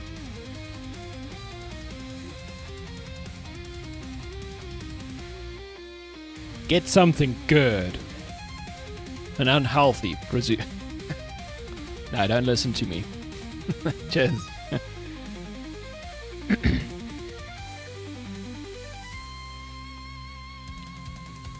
Okay.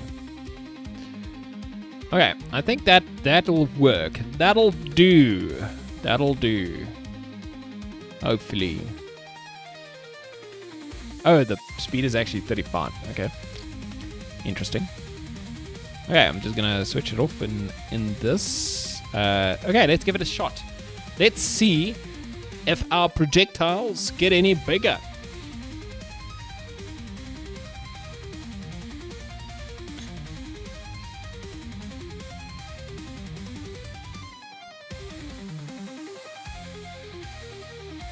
Okay, so we want to play with the ranger, obviously. We want all 3 knights to buff the ranger, and let's see what happens. Okay, so if we just shoot now.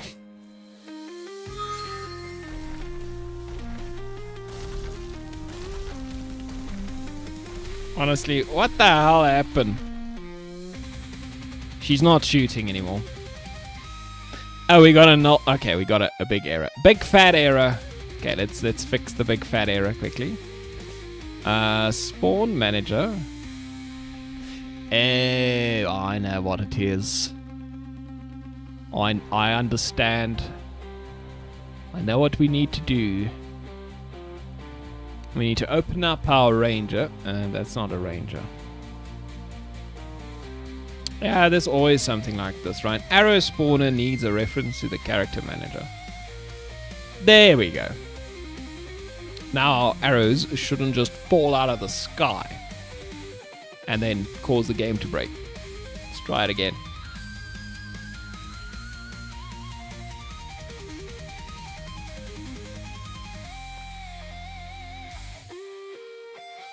Attempt number 2. Okay, let's again activate all the passives and play with the ranger.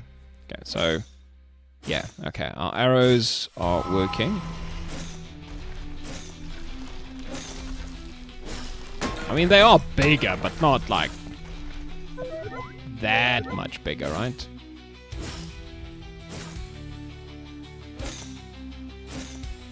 Just keep shooting and see what happens. Okay.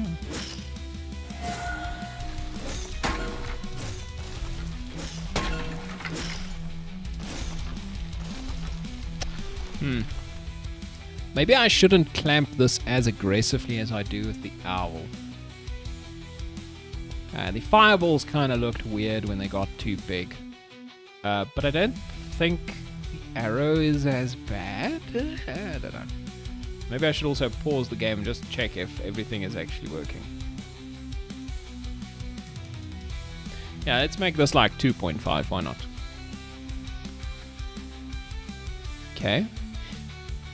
Let's give it a go. And I should pause it so I can check all the other things. Like the damage zones and stuff like that, whether they got bigger as well with the gizmos.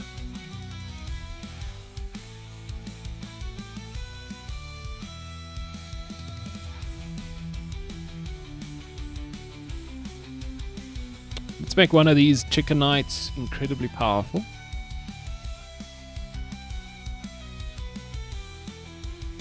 So we get a very good effect, yeah?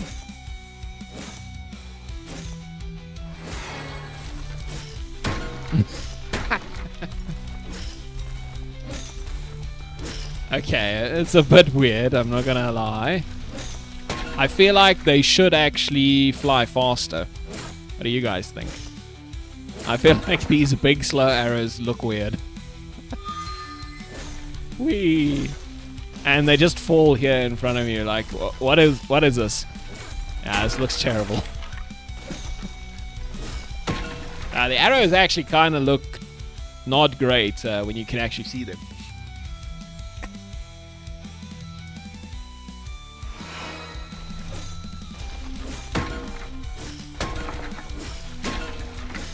That's a good point, Random Wallaby. I didn't know how to do stringing projectiles back in the day, to be honest with you. That's why they ended up green like this.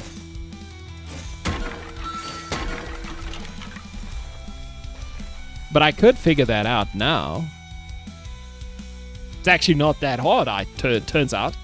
I was just very dumb.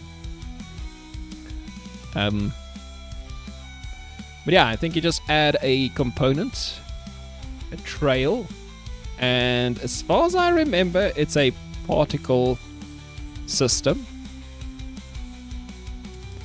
And you just set it to have no shape, and you put on trails instead, I think. Do you set off? I don't remember if you have to do the renderer as well. But I do seem to remember that you don't want any starting speed.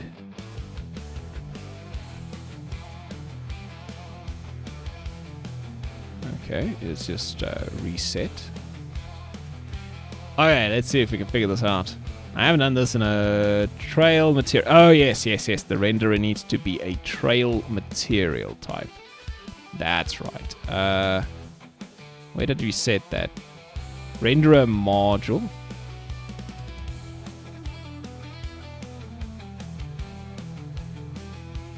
Okay, we can just do a default particle.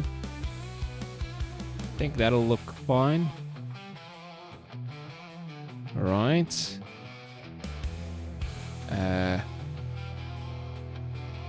Yeah. Why is it still a pink block? Oh, I think you need to do none. Maybe? Yeah, I think so.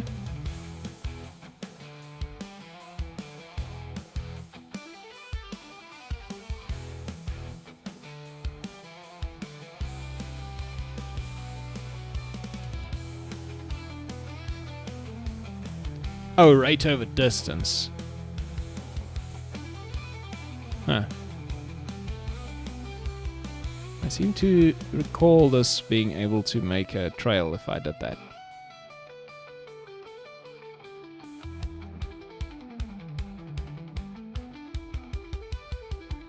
Ah, you know what we could try? Let's put in a particle helper here.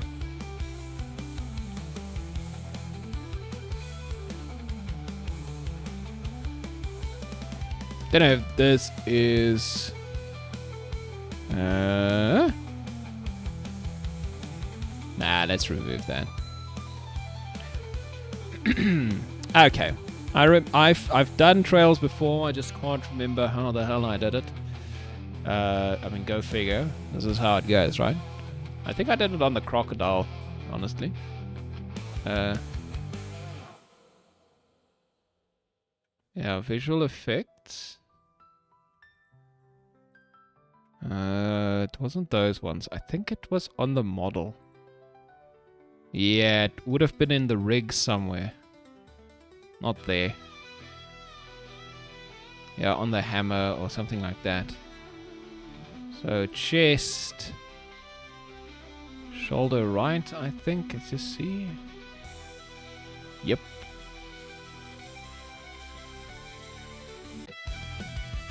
Yeah, so here I made a trail effect for the hammer. Let's see, what the hell did I do here? So you do have trails, you have your renderer. Render mode none. Okay. This is also a default particle. Trails. Width of trail. The shape was a cone in this case. No rate over time, just rate over distance. That's correct.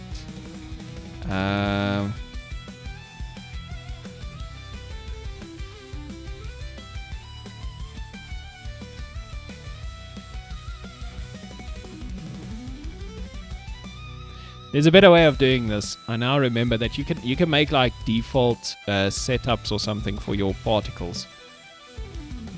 But I'm bad, so I'm doing this. There we go. Okay, we got a trail working. Now we can just edit it. So I think I don't want a shape, right? Yeah. Don't want a shape. Then the arrows look like that.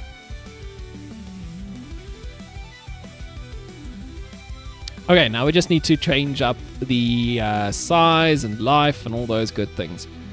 I think the life can be pretty long. Or, well, a little longer. 0.8 to 1.5. I don't know if that's... Let's see. Pew! Pew! It might be weird. We'll figure it out, though.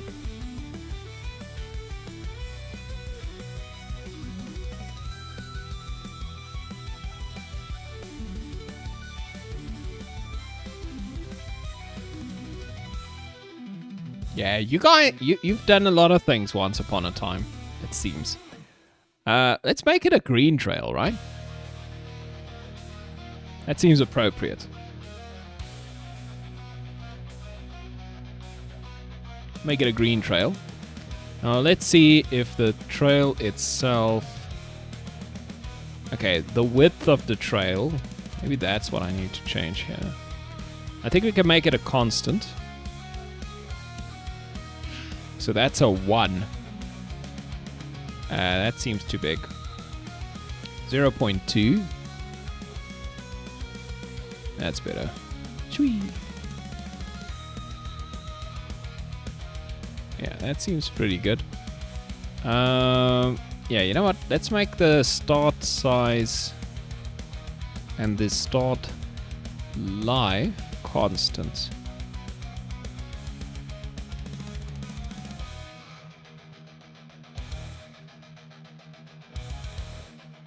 That seems okay. Max particles. That's okay. I wonder if it's like 1 over distance.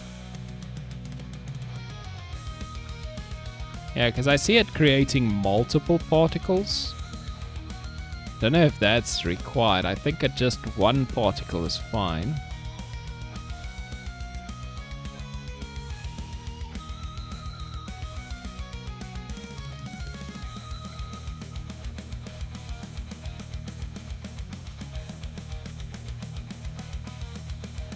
Okay, this is not too bad, I don't think. Yeah, let's reset the transform.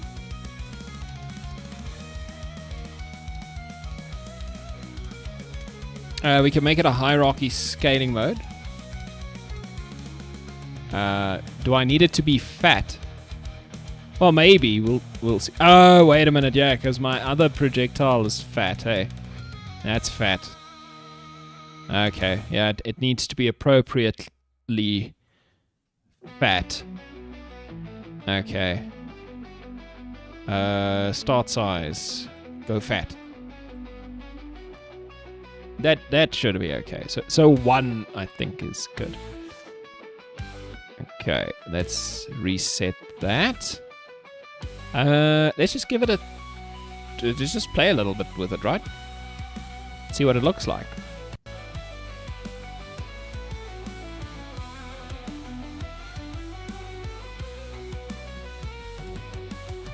I might be forgetting something, yeah?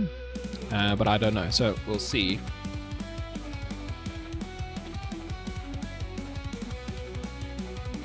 Yeah, let's just close out some of the stuff. Okay, let's just play and go shoot something.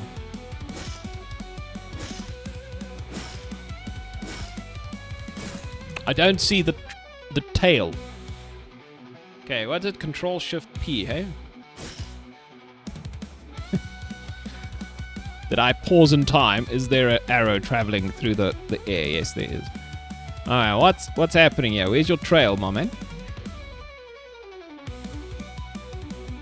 I mean...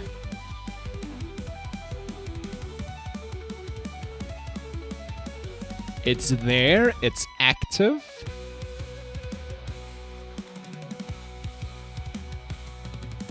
What am I missing here? Pre-warm? I don't think so. And that doesn't make sense, no.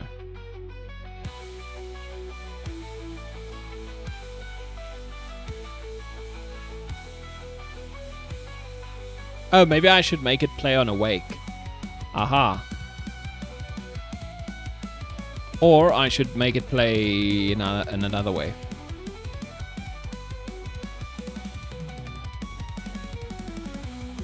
But yeah, that does seem like it could be the thing. I think the other one just plays on awake as well now. Let's just go change it to play on awake. Yeah, the arrows will always basically move. I think this is fine.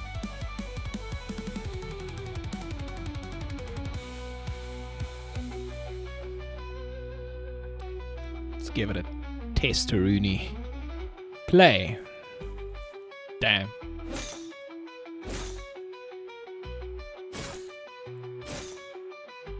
Huh, interestingly. Interesting, it only kind of works...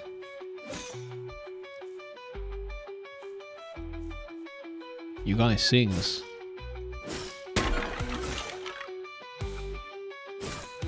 Why does it not play at the start? Why does it only play at like halfway?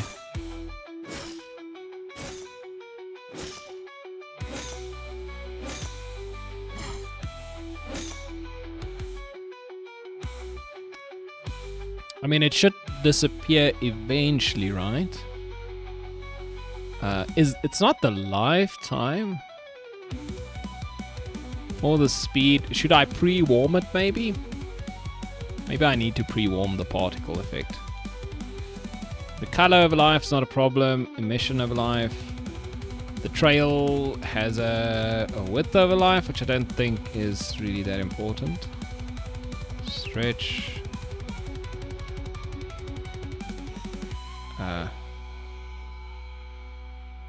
Oh, it only lasts half the time. No.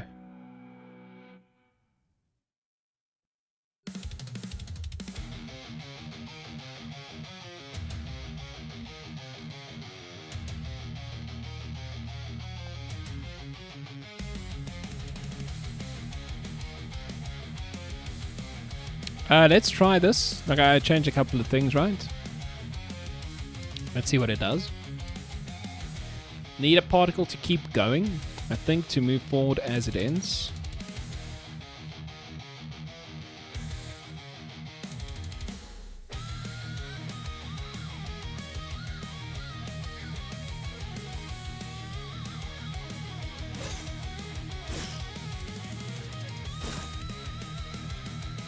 That's so weird. It doesn't make any intuitive sense why it would work like that.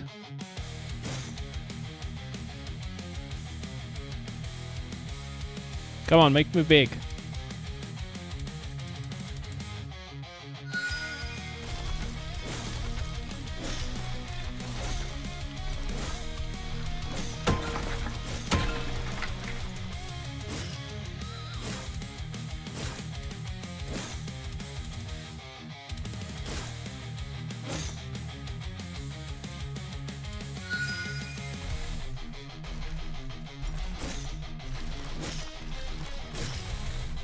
Yeah, only around halfway through the travel does it seem to start leaving a trail. I don't know why that is. I guess there's some kind of a setting on the trail that I don't understand entirely. Which is completely possible, right?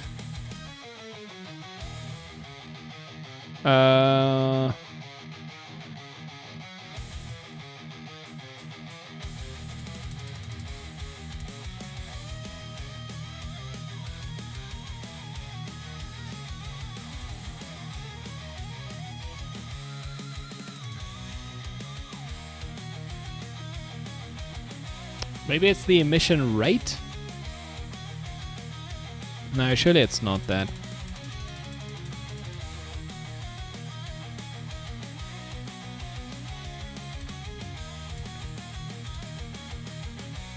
It's not the color. Could be a trail setting that I don't understand. Okay, so it's dye with particles.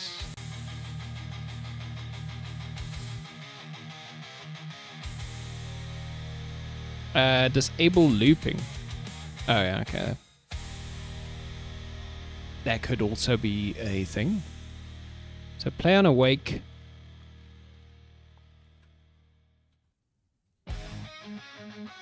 There's no start delay, so it's not like it's delayed.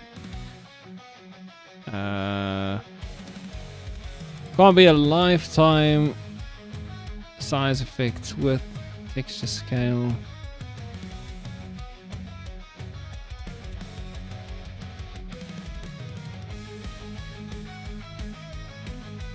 Can I disable color over lifetime? This one over here or this one over here?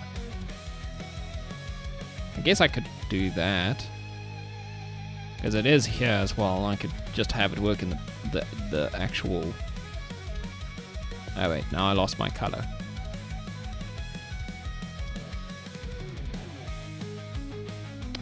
Well, I could just set it up here again. So some green... Right, but now it's just one color, I guess. Size effects, lifetime, no.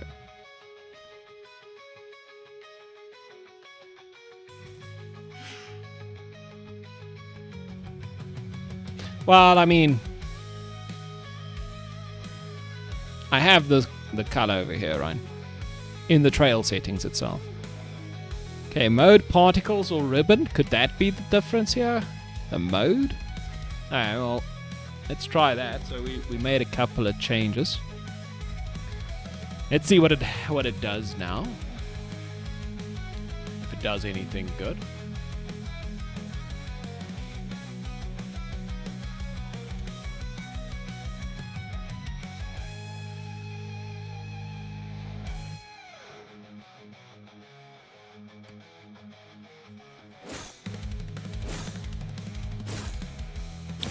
Oh, that's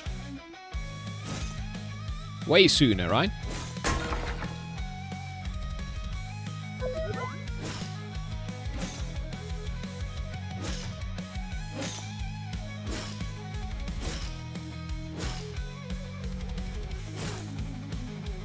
So the particles are now at least being made sooner.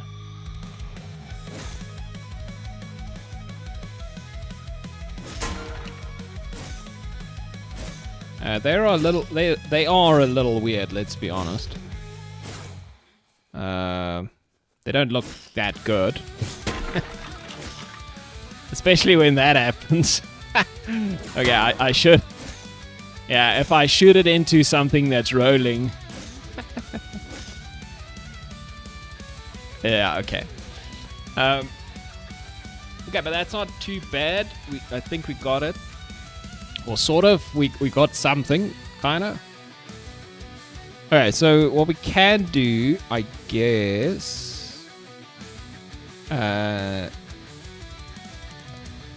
we can switch dye with particles off. Maybe. I don't think I need 20 particles being emitted. Like 5 should be more than enough. And I think the lifetime can be way less, like 0.5. Yeah. Shorten lifetime, definitely. And then, I think what I want to do in this arrow projectile movement. Right. Somewhere here, when the arrow stops, I need it to stop making more trails. Right. So, particle system, trails, and yeah, okay, unenabled trails dot play, just in case it doesn't play. But yeah, when the arrow hits something, I think, yeah, trails dot, I don't know, we should just do stop, right? I think that'll be fine. We just have to stop them from emitting, right? So stay enabled and stop emitting. Stops emitting, but doesn't destroy all my particles.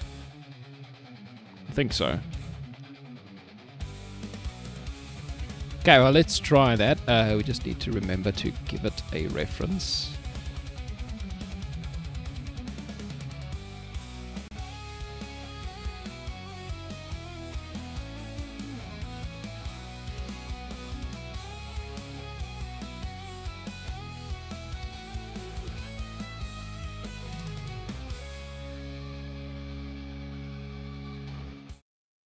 Ah, what am I doing?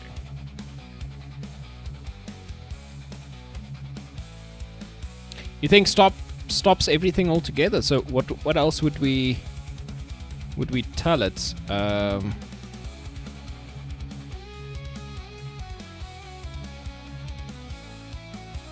I guess we can just we can try it, right? I always thought stop will not let it create more, but yeah, who knows? Alright, well, we can give it a try. Let's just give it the reference to the trail, and let's play and see what it does, right? So it's gonna be super obvious. If it's bad, it's gonna be super bad. Everything's just gonna disappear. But we'll see.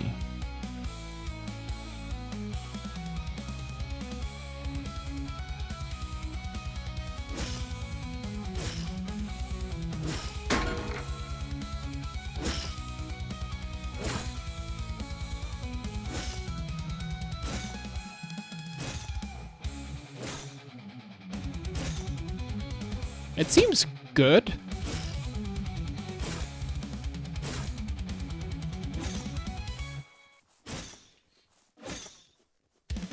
I don't like that it's the emission. I would like it to start emitting sooner.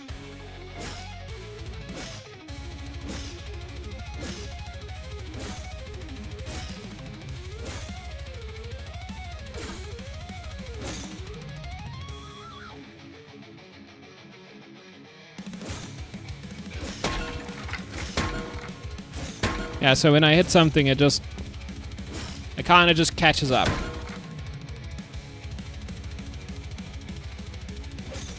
We can try and hit something that's rolling. Yeah, so even if I hit a rolling thing, it doesn't do any weird stuff. It seems like.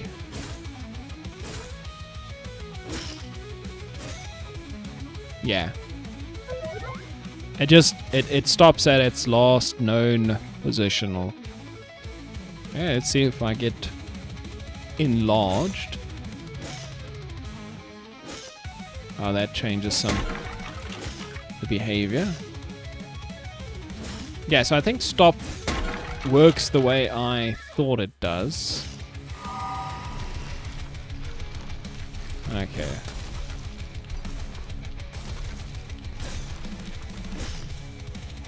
Okay, and our projectile is bigger when we get bigger.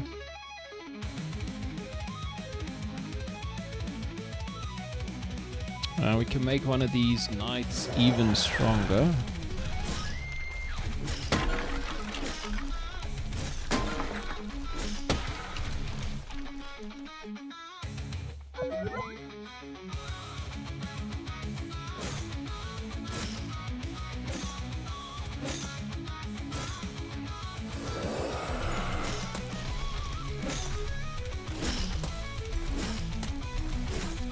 I think I want to make these projectiles faster.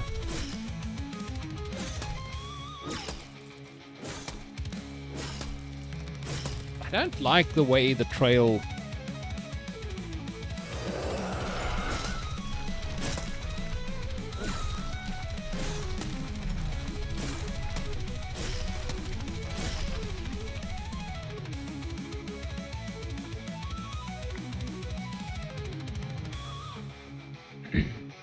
Okay, so the trail can do with some more tweaking, I think.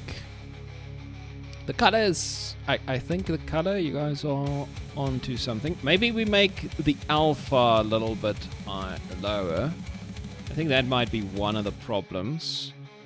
It's a very solid trail. And we can make it slightly lighter as well. I think the alpha is going to accomplish most of what I think I need it to do. And then,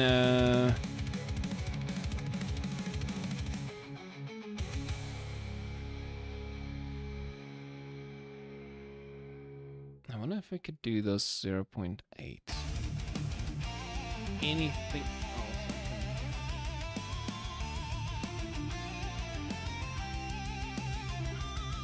Emitter velocity mode, rigid body. Don't know what that is, to be honest.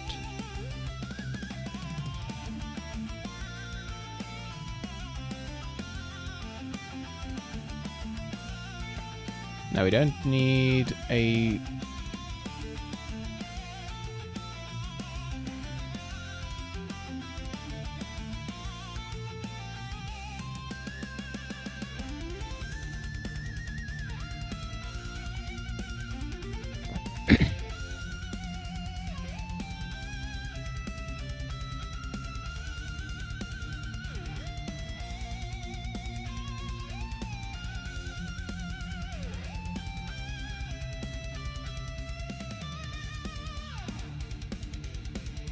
I guess we could change the color over lifetime. Actually, that might help if it's a gradient as well. So we can do a green.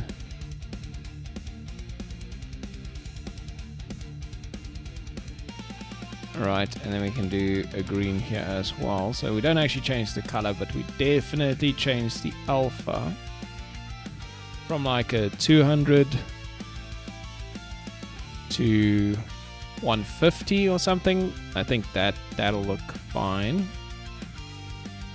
Color over trail, that's fine. Width over trail, 2 constants to curve.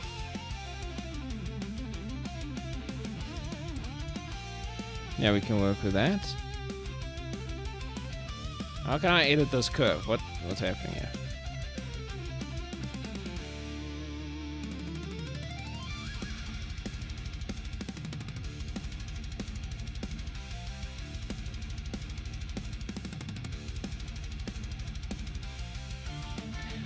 And a tiny bit higher. Looks like it isn't quite in the middle of the projectile. Really?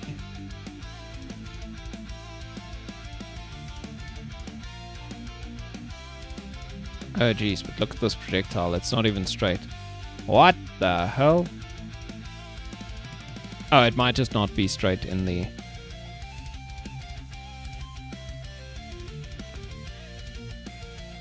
should we also put the trail maybe at the back? Maybe. Okay, let's see if any of this looks any better. Maybe we don't put it at the back. Maybe that's part of the problem. Nah, don't know. Difficult to say.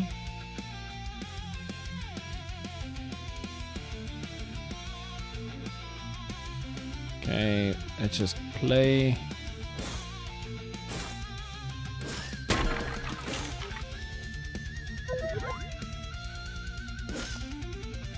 Okay, the color is definitely better. The trail, I'm not a fan of.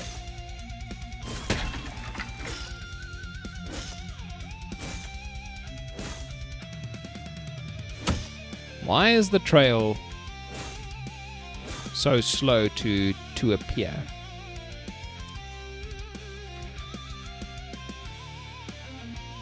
That's what I want to know.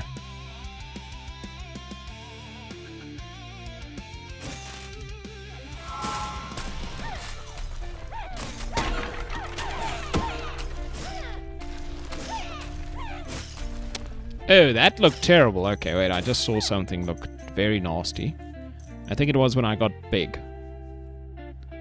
It was not good at all.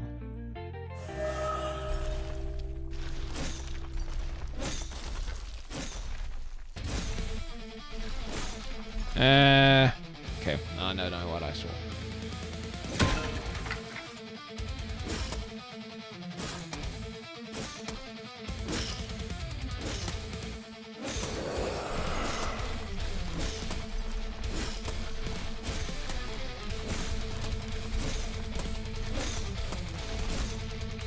You know what it is? I think it's the way the arrows are falling.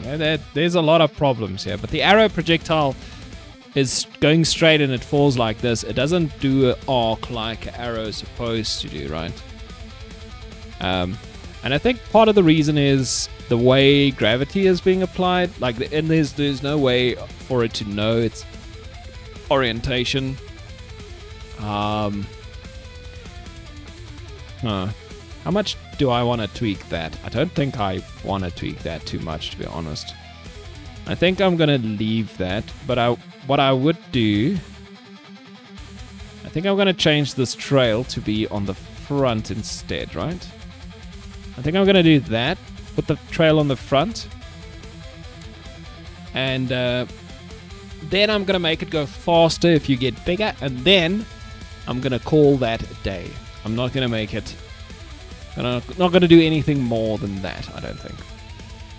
Okay, so we can have an arrow speed and a start arrow speed. Right, so we'll set that up. And then when we scale, I think I want the arrow to go faster, right? Yeah. Arrow speed equals start arrow speed multiplied by scale.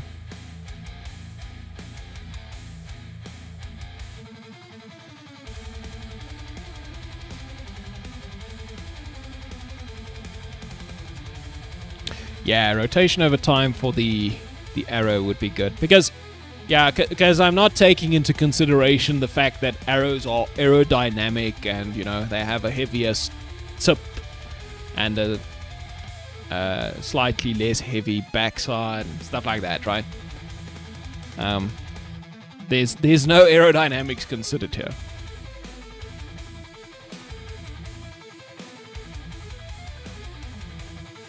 Yeah, let's just write that down. We could do that. Okay, arrows should rotate during flight, like in real life. Right? I put a question mark because maybe that's not really important. Alright. We're now scaling the speed, hopefully. We just need to set up the start speed because I don't think that is correct. So fast arrows are big arrows go faster. So it seems a little bit counterintuitive, but I'll just say that the bow gets way more powerful.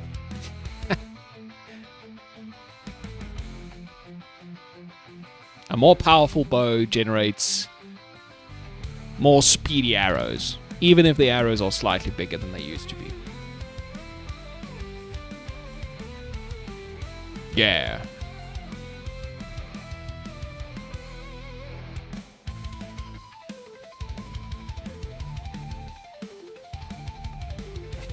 Yeah, it becomes a ballista. It's no longer an arrow.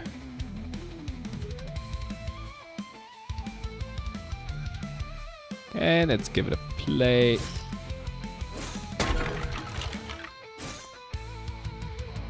Did I just speed up my normal arrows? How exactly did I do that? I did set the speed back to 35. What?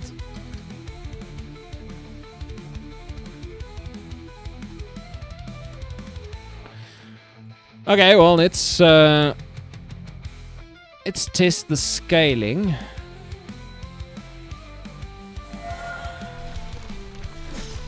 Oh, wow.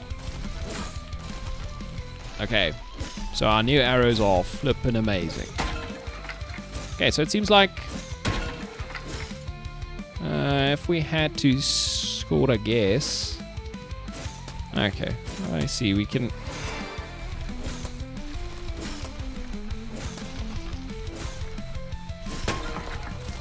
Oh, that's kind of fine. I don't know. They do feel much faster, which is kind of weird. Don't know why they'd be much faster. The base speed, I mean. But I do like this. I don't think it's bad. Huh, interesting.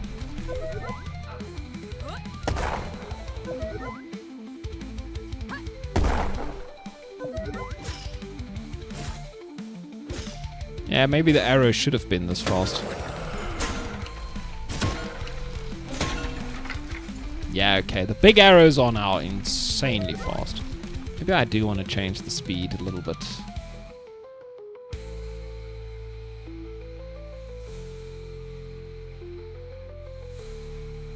Yeah. Oh, that is true. Okay, actually, let's see what it does with multiple enemies. Let's get a bunch of frogs in here and like a bunch of the other ones. Okay, so we are... I died instantly. I should have known, right? The frogs are flipping insane. I can't spawn 50 of them on top of me and think it's gonna be fine. Okay. Yeah, okay. The ballista is definitely active.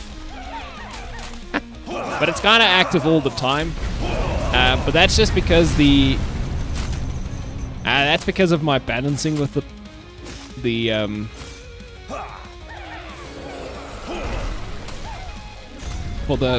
Robin currently is not very good. I think the way I balance the Robin is the problem here. She's not supposed to do... I think her base damage is like 55, which is way higher than it should be. So it kind of always feels like you skewering a bunch of enemies. Oh, I didn't set this value in the flip, and that's why everything seems faster. Okay.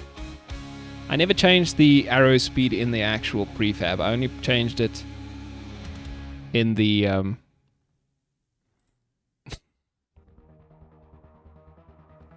Yeah, I was thinking about the penetration. What I was actually thinking back in the day when I was still, very hopeful, was that arrows for the ranger would actually lose penetrative power as they go through enemies based on the health of the enemy. So if it hits, like if you do 30 damage and you hit an enemy, and the enemy had 5 health left, it'll reduce the remaining damage of the arrow by 5, and you know what I mean? That's what I thought about doing back in the day. Okay, so this is now our nice and droopy arrows. Okay, let's get a chicken to give us a buff. I want to make it a good one. Let's make it a good one. So we'll get 1, 2, 3 chickens. All the chickens make us more powerful. Okay, so now we have this. It feels pretty good, I must say. I think this is good. I think this is what we'd want.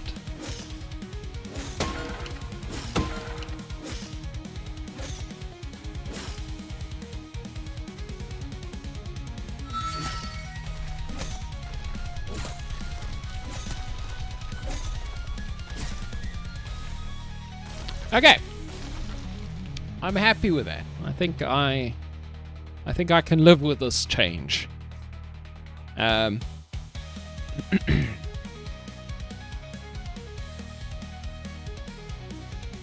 Yeah, it might not be a bad idea. It also gives you a reason to spec into damage beyond just some threshold, because currently what you can do is you could just go to like 10 damage and then do attack speed instead, because 10 damage would one-shot most of the small enemies anyway, and at that point then you just want more projectiles rather than stronger projectiles, I'd say.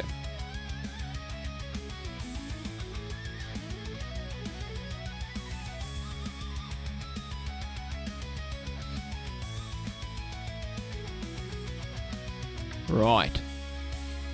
Okay, but I think I'm going to call it there. It's been a day. I need to get to work. Yeah, I don't think it's going to be that difficult to implement. I already do a similar calculation for the lifesteal. So with lifesteal, what I currently did is I capped it so that you can only... Initially, lifesteal was based on your damage. So if you did 10 damage, you get lifesteal based on that. Now it's when you do 10 damage, we actually check how much health the enemy lost and then do lifesteal based on that. Which made more sense, right? Because you don't want to heal, for some ridiculous amount because you have high damage, but you hit an enemy that doesn't have that much health to start with, right? It's like you can't steal more life than the enemy had, type of idea. Anywho, I'm gonna call it there, guys. Thank you so much for joining me today. Let me get out of here. Get to work. Have a good rest of your days, everybody. I guess I should raid somebody, right? I can do the ending screen so long while I look for somebody to raid. Let's see who's online. Nobody. Nah, that's not true. There must be somebody online. Let's see.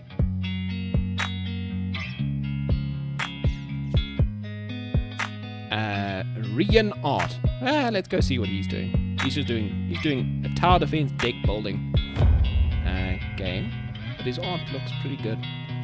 I guess that's what his forte is, at least. Oh yeah. No, I'm sure most of the US streamers might be gone by now. Yeah, it's fine. This guy is online. He seems to have been online for 40 minutes, so he should be around for a bit longer. Okay, everybody, let me start the raid. I'll see you guys next time. Have a good one.